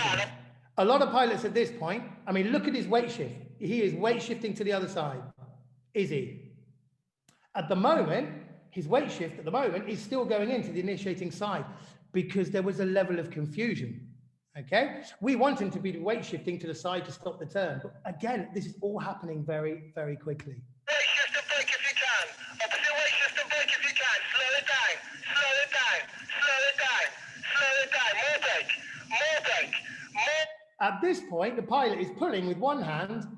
There's a huge amount of pressure. A cravat like that is pulling on all the lines, is pulling you to that side. There's a smaller portion of the glider open. There's a lot of airspeed going into it. The glider is pressurized. The pilot didn't have the strength with one hand to stop the turn. What happened? We give up. A lot of pilots at that point go, I can't stop the turn. I'm a rabbit in the headlights. Can I get my reserve out? There's a huge amount of G-force. Okay. Is it possible to grab my handle and wobble it around, swing my reserve, throw it away like I learned in the school when I'm under this amount of centrifugal force? More brake, Peter. More brake, Peter. Get a hand over and slow that down, Peter. Slow that down, Peter. Yeah. Relax. And recover. The pilot recovered the situation. Now we're heading towards the beach. That was a horrendous situation. Good. The pilot recovered, okay? What the pilot did, importantly, is the pilot, after a little while, after regaining a bit of composure, remained a pilot, not a passenger. The pilot couldn't slow the glider down with all that force with one hand. Your initiating brake in the side of the rotation isn't going to do you any favors. There's nothing happening there. You have a free hand.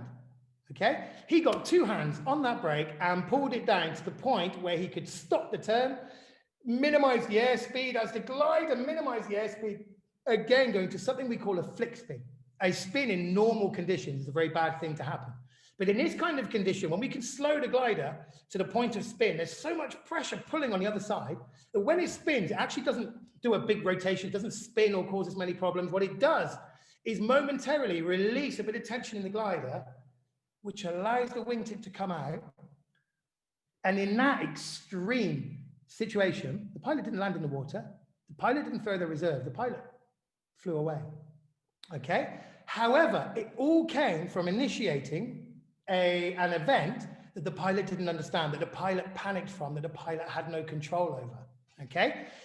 So a really important thing is to be able to deal with rapid descent techniques, to be able to get away from situations, to be able to get away from clouds, to have the confidence in being able to come away from that situation at a point and a descent rate that we're happy with, and at a point and a descent rate that we can control.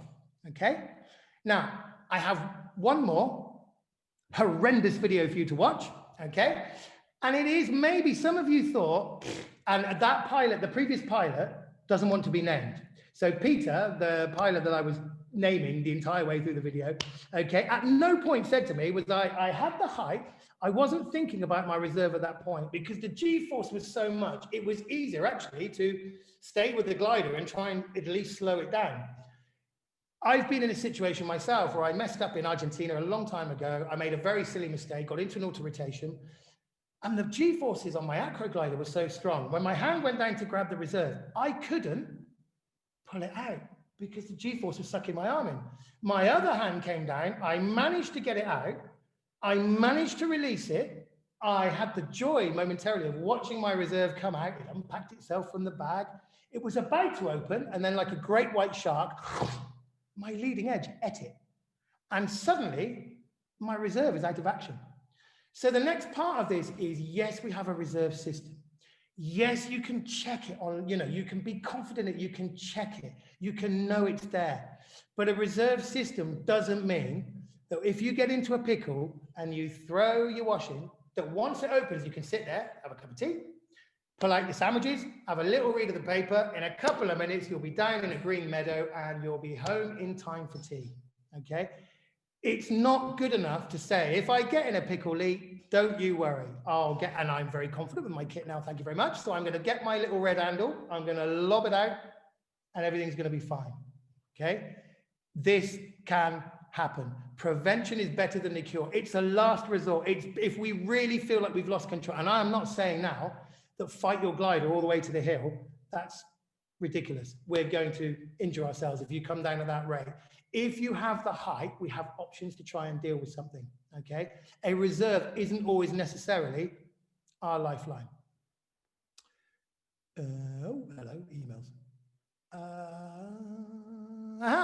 So just a background on the story, and this comes back very neatly to what we were talking about earlier, is the full stall maneuver on an SIV course should never be a mandatory maneuver. I have known pilots who've done the Sunday to the Thursday, have built up a huge degree of confidence and pilot skill, who have then been forced to do the full stall, have made a mess of it, have got themselves wet or in a panic, and they sit on the plane on the way home, and that's all they can remember. All the stories that go back to the hill, the confidence is gone, the hard work they've done up to that is gone. This is an ENA glider. This is a pilot who is wanting to get into acro, and we're going through the initial stages of learning stalls. She made the cardinal sin to pull the glider and not to your carabiners, because we know that's good now, all the way down to your bum, hold it there for a few seconds, the glider enters stall, and then she let her hands up, okay? It's the cardinal sin. It's the protagonist for things to go a little bit pear-shaped, okay? She did that, she gets into a pickle. But watch the results.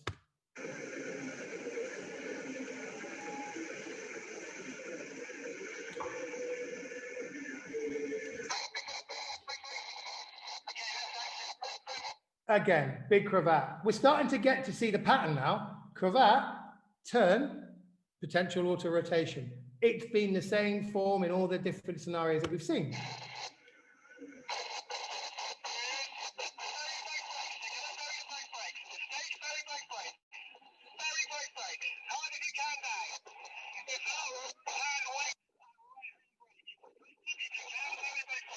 So I'm trying to encourage her either to get both brakes down to try and take some pressure off the glider to release it, or get onto the other side. But there's a lot of pressure, remember. At this point, she's doing it with one hand, a lot of pressure.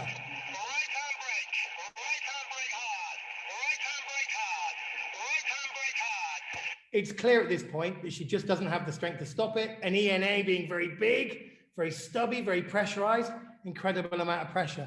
We can only afford to lose enough height before we have to admit defeat.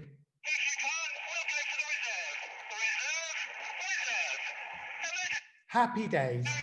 Happy days. Already you might well be getting out the cup of tea, getting out the newspaper. We've thrown our reserve. Everything is going to be fine.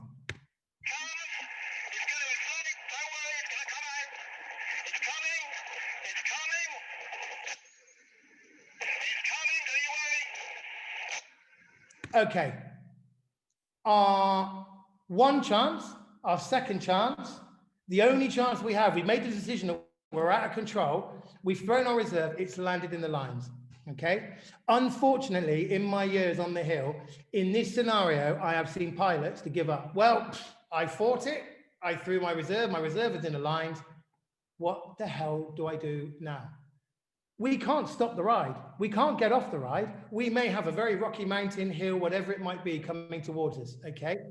The most important advice I ever had in all of my aviation experiences was you fly your glider or your aircraft all the way to the ground.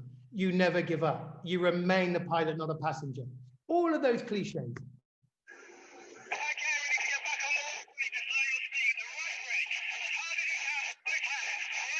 Hard as you can with both hands. Get both hands on that brake and slow that glider down. Stop the rotation.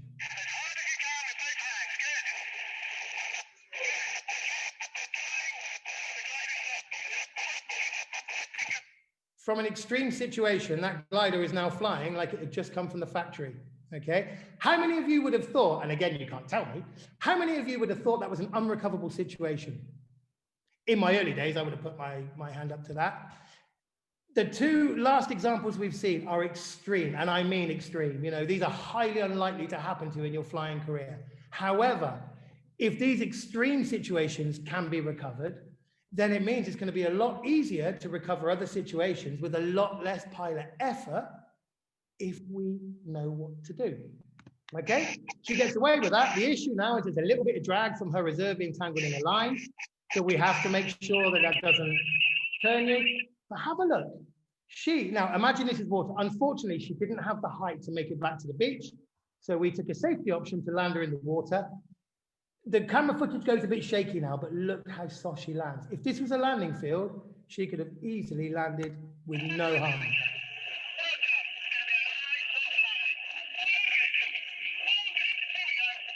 Look. Unfortunately, we were over the water. That's what the water's there for. An extreme situation created by an extreme maneuver, being the full stall. A box that's outside, it's a box in itself. It's something completely separate from the SIV. However, a couple of situations in an extreme sense that we've seen that can be recovered, okay? So my main point about this evening is just a little bit of understanding. Yes, these things are very scary. They are. But they're a lot scarier when they happen in a real life situation and we're not prepared for them. They're a lot scarier when they're manifesting themselves in your mind, where you're worrying about them before they've happened. You're worrying about them happening. You're worried about this situation being created. How are you going to be able to become a confident pilot who's going to push yourself and achieve your limits if you have all these seeds of doubt in your mind about what the hell am I going to do if this happens to me? Well, I'll tell you what I'll do. I will just go and land. I'll have a little wingtip flutter. I'll go and land. I will hold myself back, but be completely frustrated internally, knowing a little bit that I'm holding myself back because there's a little bit of fear there. All fear is a bit of a knowledge gap. Once we've got the full knowledge, we are in a situation to deal with things, and these two pilots dealt with really extreme situations. So that's my main crux of this evening. What I'd love to do now is let's go back and see the video that we saw earlier, okay, that might have seemed quite intense and a little bit scary to begin with. Let's see how easy that would have been to deal with. Let's see if you can come up with the same answers as me and see if we can stop that situation from being you, for example. So,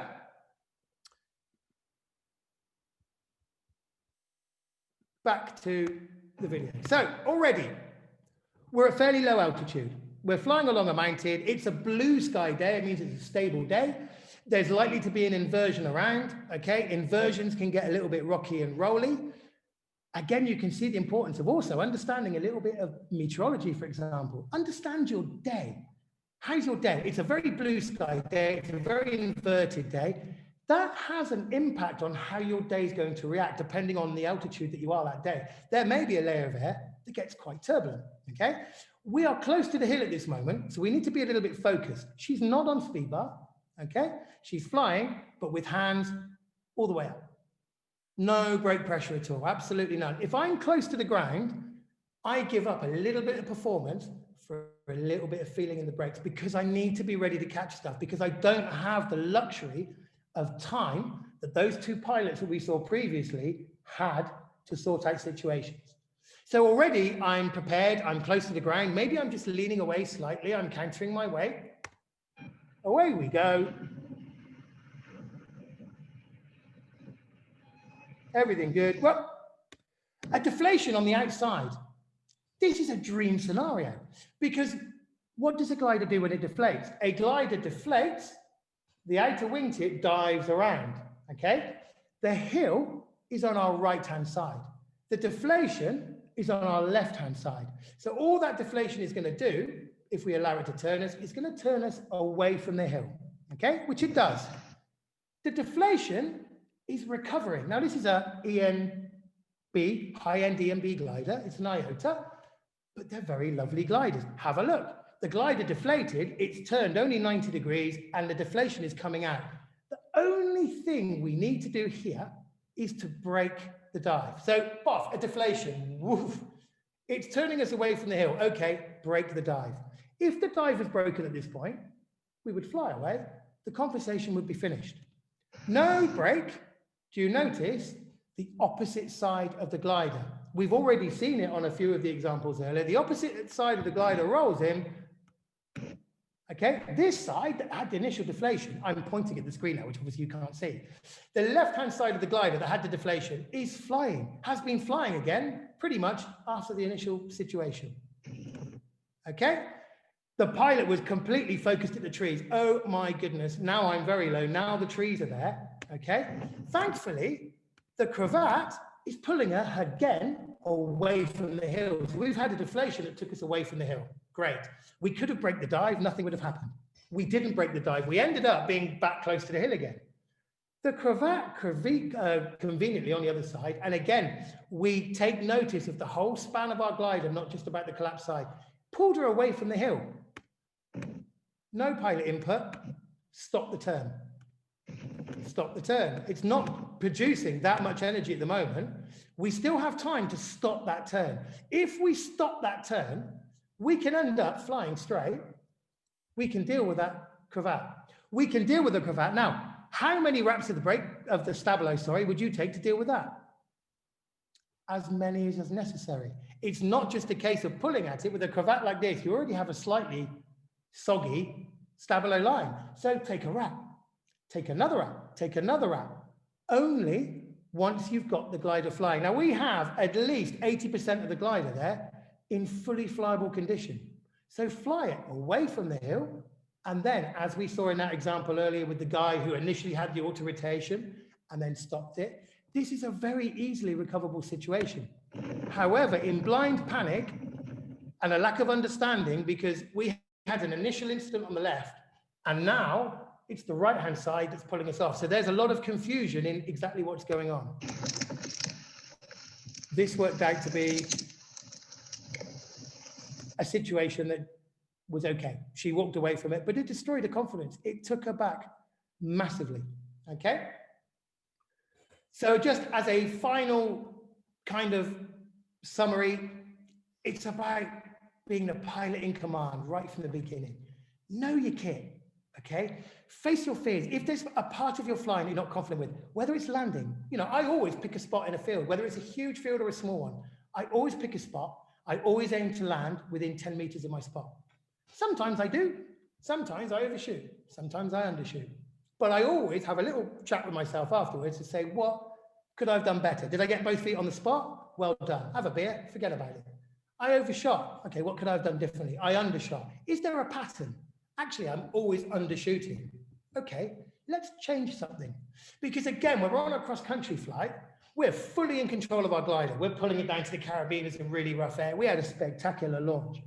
But the sky means we need to go slightly to the left to follow that ridge. But the landing options are a lot smaller. But if I stay and follow the road, I'm going to get an easy retrieve, and the fields are huge. That's not going to be the way you're going to achieve very good cross-country. You have to be able to follow the sky, follow the landscape, and be confident that you can put your glider down in a space 10 meters by 10 meters or more. I mean, that's quite extreme, but you need to be confident that you can land anywhere. If you can only land in a big field, because you have no clue if you're going to be in the first third, the middle third, or the last third of your field, you're going to hold yourself back. You're going to spend all your cross-country flight looking at the floor going, yep, I can land there. I can land. I'm not landing there, but I can land there. You've not looked at the clouds in the last 5 minutes. All you've looked at is, I can get into that. I can get into that. It's like a tractor beam. Eventually, it will draw you in. We need to be able to look down and say, yep, I'm confident I can get in there. Let's focus on the sky. Let's focus on where I'm going.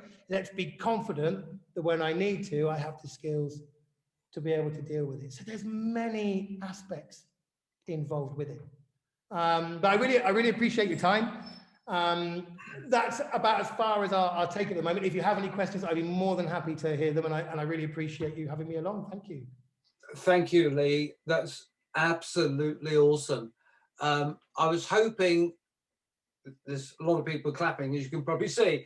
I was hoping we'd just be able to open up the mics, but the trouble is I can't see enough people on the screen to be able to manage that. So if people could just give their questions up, and we'll put their questions up, and we'll spend 10 or 15 minutes doing that, just to get the ball rolling.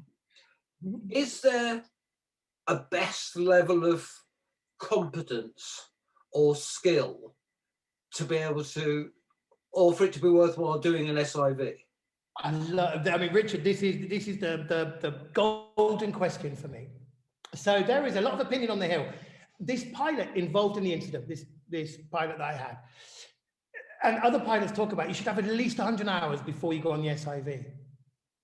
For what? To build up all your bad habits, to get yourself ingrained in the way that you fly, and in maybe a lack of understanding you have to fly, to then have to go and try and break these bad habits, to try and get over the fear you've had for 100 hours of not pulling the brakes down to carabiners. Or for me, if you are competent at taking off and you're competent at landing, because, you know, although we have myself in the boat, we have Akis, my instructor, on the top, we're not there to pull your lines and launch you. We know you're going to be nervous. We appreciate that. Absolutely. You're going to fluff a couple of launches. It's absolutely normal. But we need you to be able to launch in a relatively confident and safe way, and obviously be able to land in a relatively safe and confident way. If you can do that, get yourself there. Get yourself the knowledge base you need to push yourself on. Or for me, you're likely to waste 100 hours.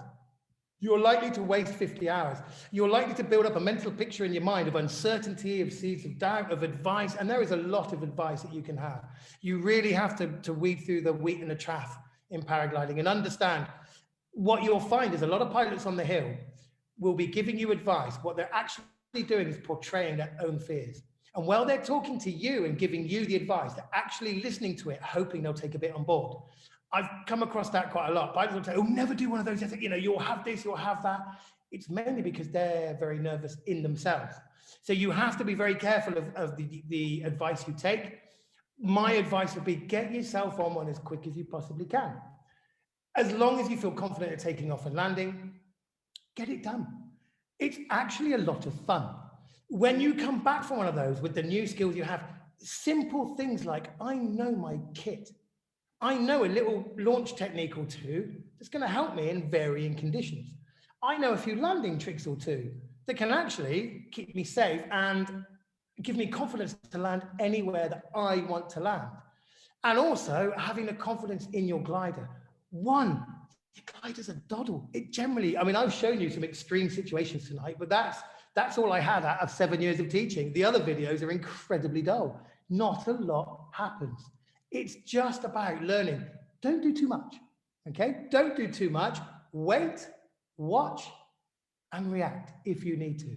So the earlier you can come and do it, for me, the more it's going to kickstart your flying, the more confidence it's going to give you, and ultimately the safer it's going to make you. Thanks, Lee. There's two questions in at the moment from Jerry McNichol and Helen Reed, so I'll give them both. Okay. Jerry's coming to do an SIV with you, Yeah. so I can tell why he's asking this question. Good luck, Jerry. I know Jerry very well. In terms of SIV, I'm still on low end B and will probably upgrade at some point next year.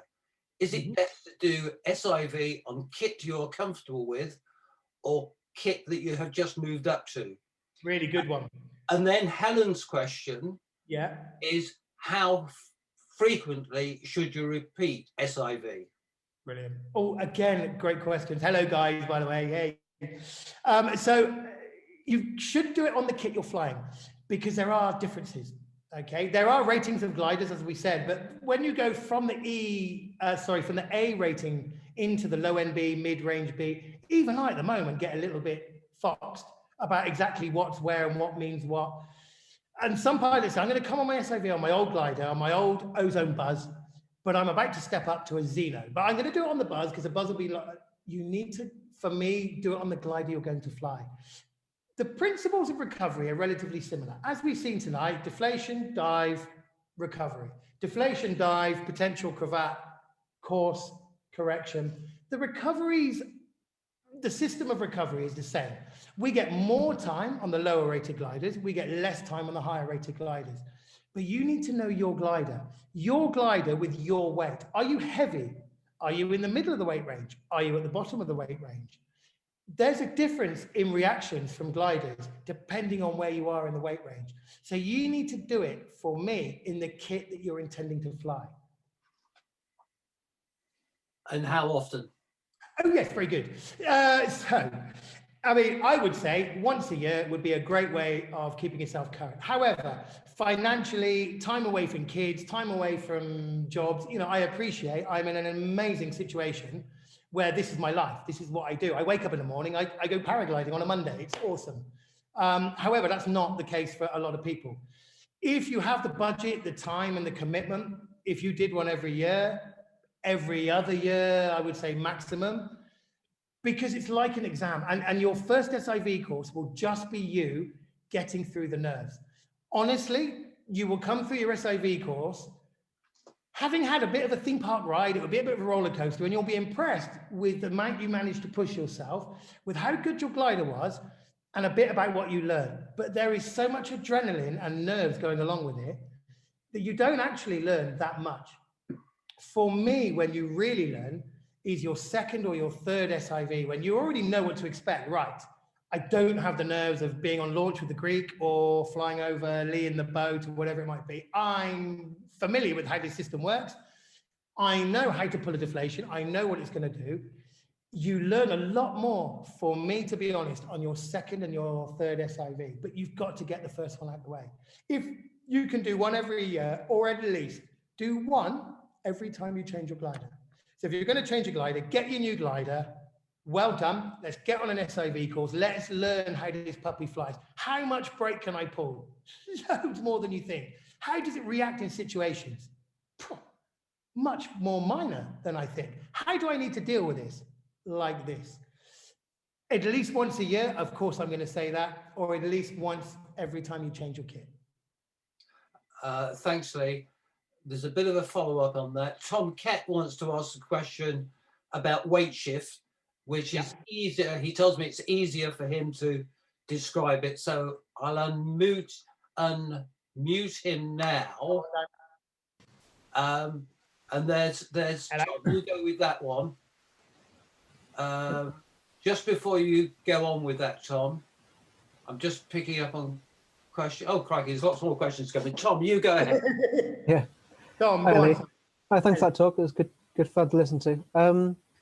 First, it's kind of about the recovery. So I understood, like, watching the deflations, and you're teaching people how much counter shift to put in on the dive to not overshoot it and end up high with no energy and get a secondary collapse. I kind of get that. Yeah. But in turbulent air, if you're getting rattled around, the chances of you being set in the middle of your harness is fairly slim. So you're probably not starting from a neutral position, which is fine. But you said with the woman flying along the ridge, had she had some outside weight shift, which most people, everyone's taught to do, have an outside weight shift away from the hill. Firstly, she might not have had the collapse on the outside. But if she did, it would have been a hell of a lot more violent, wouldn't it? I've always understood to lean away from the hill, but I've always thought if you lean away from the hill, doesn't that just mean you're going to collapse the side on the hill and you're going to stove right in? I've never got this. It's a really good and thorough question. So I lean away because what I certainly don't want to happen is if I have a deflation and it swings me into the hill, I don't have a lot of time to react when the hill's there. I have more time to react if it happens on the outside. And if I'm in tune to recognize, so I balance my weight shift, but I keep my glider straight. So I use the brakes a little bit to keep it flying straight. That's probably what we all do on ridges. However, if I do have the deflation on the outside and the glider starts to turn, immediately I'll be aware of where my weight shift is. But weight shift isn't so important as dealing with the glider, as the brakes that you have in your hand. So if I have a deflation, what can happen if it's a big one is my weight shift may drop in. It may be a little bit difficult for me to center my weight shift. At this point, especially if it's to the outside, I'm not worried too much about that. I am worried about breaking the dive. Because as we saw from that level of glider, a high-end EMB, by the time it was finishing its dive, it was already recovering.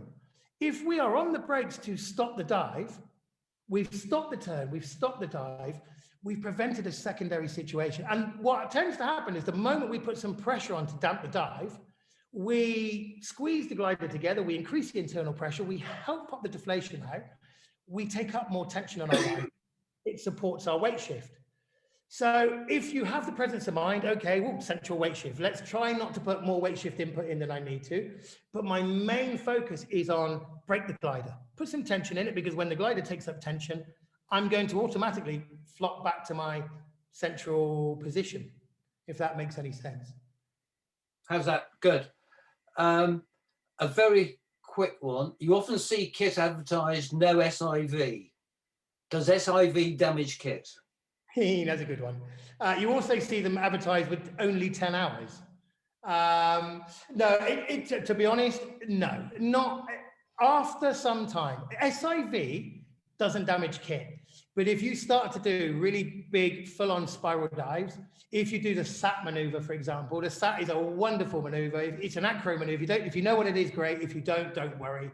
It's a really beautiful, it's an alter rotation basically that's controlled. It does put stress on the kit. However, our kit is incredibly strong.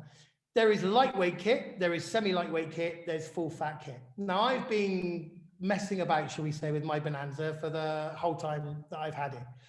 I have noticed in test reports that my right side is asymmetrical to my left side because I do a lot of SATs on it. I do a lot of big spiral dives on it. I put it through some G-force and speed. The average deflation exercise swinging through, for me, doesn't make any difference. When you start, as I said, putting on a lot of G-force regularly, it can start to stretch the lines a little. It can start to stretch the material. If it's a lightweight or semi-lightweight material, it can have more strain. But it's not, one SIV course will not kill your glider. 2 to 3, I mean, I have guys, thankfully, that come back regularly. You know, I have a little family of people who come back. I remember when they were terrified about pulling in big ears. And now they're going for some of the bigger rapid descent techniques, all this kind of stuff. Still flying the same gliders. It doesn't make that much difference. It's only when you start to do SAT maneuvers, a bit of acro, lots of stalls, if you have a lot of smack openings, that kind of thing. But our kit's pretty strong. Thanks, Lee. two not dissimilar questions, one from Andy Brown, one from Viv Foraker. So a two-parter really. Yep. What things can you practice at home and what things shouldn't you practice at home? Well done. And then the second part is, if you can't afford the time and money for a course, are there any tips for things you can do at home to improve your flying? Yes, that's awesome. To be honest, they're the most awesome question. Yes. So take pride in your flying. Prevention is better than the cure. All of that kind of stuff. So be conscious of how you turn your glider. Okay. Make a 360-degree turn, just like you want to thermal. Okay. Make a thermaling 360-degree turn. Choose yourself a heading. Well, if you're going to make a 360-degree turn, you're going to come out on the same heading, obviously, I guess. So make a 360-degree turn, but come out of that turn with no excess energy. Okay. We need to be able to turn nice and tightly in a thermal. Okay. So in a thermal or in a tight turn, practice using a bit of outside brake to control the outer tip, because we're slowing the inner one down a lot as we're turning. The outer tip's wanting to accelerate. We've seen that in a few examples of deflations tonight. It's the outer tip that accelerates around because that's still flying at its speed. Same in a turn. Practice with your outside brake. Practice being able to go round and exit with no pitch and no roll. Be conscious of your active flying. Okay. So if we go into a thermal, the old adage is hands up. If we go into thermal, hands up. Okay. Don't bother. The thermal's not going to shoot you. Okay. If we put our hands up, we're releasing a little bit of tension on the back of the glider. We're asking the glider to come forward. The glider's already going to come forward. So we can keep, and remember, we can come all the way down to hands by the carabiner in normal level flight without any problem. And a lot of things I teach on my SIV, I've tried. I don't like teaching or talking about things I've not put myself through. So I have tried in all sorts of conditions where I can confidently put my hands, my brakes on acro gliders, on my ENC, again, with a little bit of brake pressure on. If the glider goes back, I don't put my hands up. I'm ready, because we know the glider is going to come forward, to be able to stop it. If I don't put my hands up and encourage it to come forward even quicker, I'm going to have a little bit of brake on as it's coming forward, a quick squeeze, know where 12 o'clock is. And every time your glider surges, be sure that we can stop it at 12 o'clock. Sometimes that might need a little bit of brake. And there's where we struggle with the confidence. I'm pulling brake on, the thing's going to stall. Remember, if we cut off at our carabiners, all of that is our playground. All of that is control of our glider. So we can practice making our turns really smooth, really efficient. We can practice in thermic air of making sure that we stop the glider at 12 o'clock. If our glider goes into a thermal and comes past 12 o'clock, we haven't sufficiently braked it. So you start to go, oh, do you know what? I'm going to take some pride in my flying. I'm going to recognize the energy that I have in my glider. I'm going to stop it at 12 o'clock. I'm going to turn it. I'm going to come out on heading smoothly. Everything I do on my glider is going to be smooth. Smooth weight shift, smooth brake. I'm going to start to make it feel pretty. It's going to be decisive. It's going to be positive, but it's going to be pretty. And if you start thinking about the way you fly, you suddenly start taking notice of the way you fly. And then you start to become a little bit more in control. And anything that you learn on an SIV course isn't supposed to be only for over water. If you're going to practice something, if you want to practice a spiral dive, you need to know how to initiate it. More importantly, you need to know the consequences. So if there's something that you want to practice, do your thinking, do your mental rehearsal, understand how to initiate, what to expect, and importantly, what to do with the exit. But we need all the things that we teach on SIV are for you to do in your flying environment over land. But we must give it the respective height with a little bit of whoopsie room. So if you're trying your first spiral dive, okay, I would advise you to come on an SIV course, but pilots don't. Do your research, understand what to expect, do it progressively, build the turn, feel some speed, allow yourself to come out, build up to it gradually, and do it with the respective height. I'm not one of these people who say, don't do anything, okay? You have to improve yourself. The way to do that is to be let off the leash a little bit. But to let you off the leash means there's got to be a lot of trust in you being able to think about what you're doing and understand what you're doing. So do your research on the maneuver. Don't just get up there one day and go, hey, tell you what, let's have a go at this. You know, think it through. Ask questions.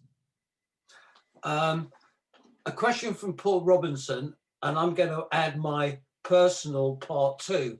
Paul's question is, have you had many very low air timers, sub 15 hours, and any that have been put off flying by scaring themselves on SIV. Brilliant. And my part two, Yeah. because that's how many low air time, how many old farts have you had? Brilliant. Give you a second. So, yes, I have. I've had quite a few low airtime pilots. Honestly, for me, they're the easier ones to teach. They have no preconceived ideas. They have no bad habits. They, bless their cotton socks, completely put their faith in you. You go, oh, I don't know what I'm doing. I've only got a limited amount of hours. Show me what to do. Okay, dealing with pilots of more experience, a lot of the time you're fighting their bad habits, you're fighting their preconceived ideas, you're fighting against all the mental anguish and nerves that they've built up over a certain amount of time.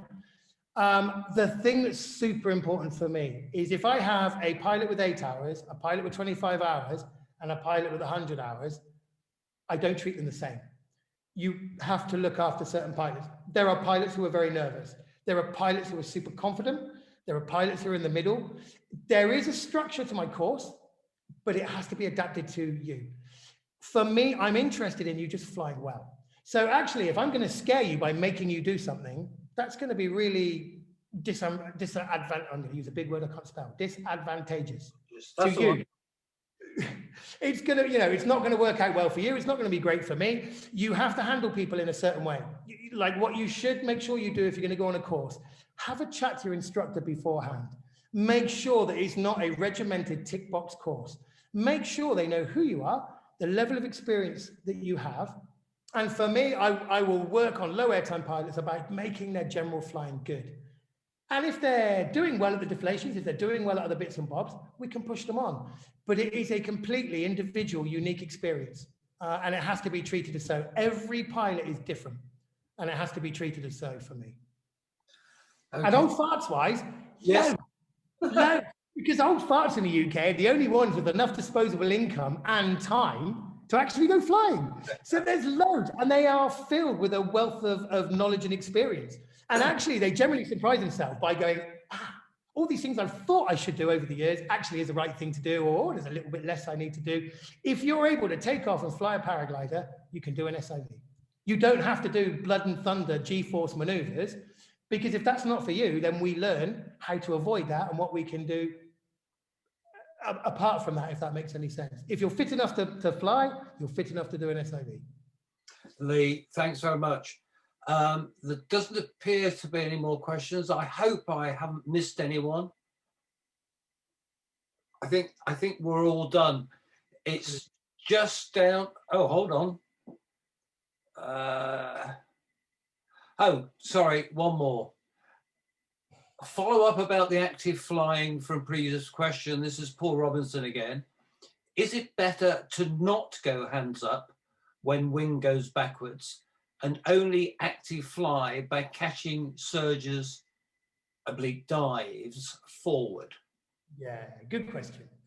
It's better to prevent it, okay? Prevention, again, so I've been teaching paragliding for a long time. I run guided courses all over the world. I fly in a variety of conditions all the time. As I said at the beginning, if my glider continually folded itself away in the bag, it wouldn't be what I'd want to get up every morning for, okay? I don't want equally to have people's lives in my hands when we're away on a trip if I think it's going to be that dangerous. There are ways of preventing it. I don't have generally deflations in my paragliding because I'm switched on to how to fly in certain conditions. If we have the ability, and I challenge any of you on the next good day, when you're a little bit away from the hill, to take a huge deep breath, close your eyes, poke your tongue out to the left, never the right, only the left. Pull your brakes back to the carabiners and hold it there. Let's just do 10 seconds. All right, let's just do 10 seconds. Nothing will happen, okay? So if we're in really thermic air, actually having brake pressure, feeling what our brake pressure is doing, not being caught out. Thermic air isn't the time to take photos, isn't the time to rummage around for our Mars bar, scratch my bum or pick my nose.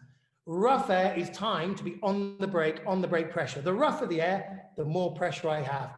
Only to my carabiners, again, to give ourselves a whole half a brake range extra security. If my glider goes back, if I'm at the carabiners, I'll ease off slightly, but I don't go all the way up, okay? I will ease off a little bit. I will keep the brake tension. As my glider's coming forward, I start to bring on that tension, aiming to catch it at 12 o'clock.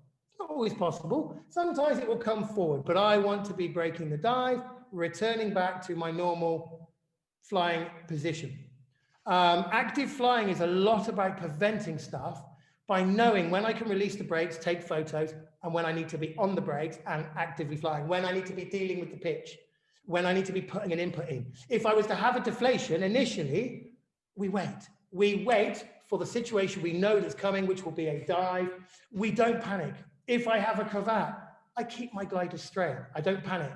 Let's get it on a straight course, and then let's work out the recovery. How am I going to do that? My stabilo line. Am I going to ring it like a dinner bell? No, I'm going to take charge. I'm going to take a rat. I might take another rat. I might take another rat. I will continue to be the pilot in command and take charge until I sort that problem or make it a lot better, if that makes sense.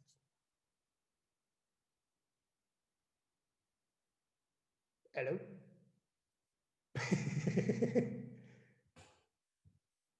Hello?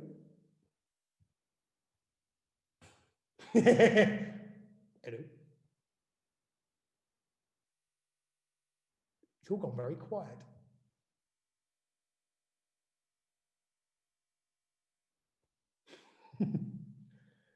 John Refford, you have the best background I've ever seen, by the way, down there. I can see you with the beach and the palm trees behind. That's got to be one of the best backgrounds I have ever seen.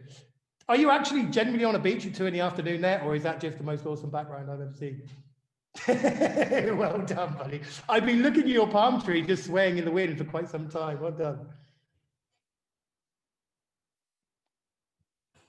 Well, I'm not really sure what's happened here, guys. I think everyone's got so bored. It's just us. Well done for lasting out that long. Also, what I'd say for anyone who can still hear, if you're listening, I know there's been a lot of chatting from me tonight. If there are things, if you have questions, oh shit, really? Can I?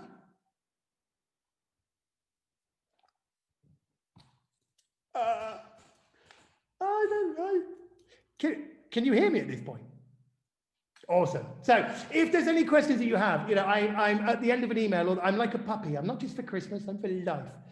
So after tonight, honestly, guys, if there is anything that you think about, it's going to take a little bit of time to process. I know Richard's been great and recorded it. If you listen to it again, if there's anything that crops up, you go, Lee, what did you mean by that? What was that? Whatever it might be, feel free to just drop me an email. I'm around at any time. It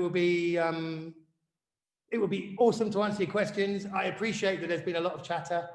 For sure, drop me an email, drop me a Facebook message, whatever it might be. I'd be more than happy to talk to you individually in a bit more detail if you wanted it. But I think it's only us surviving. I think our host is gone, so I'm going to probably sign out. But thank you ever so much for joining me, guys. It's been an absolute pleasure. I really appreciate it. And hopefully, when all this nonsense is over, we'll catch you in the air, eh? Awesome. Have a good night and a very Merry Christmas as well. Enjoy. See you guys.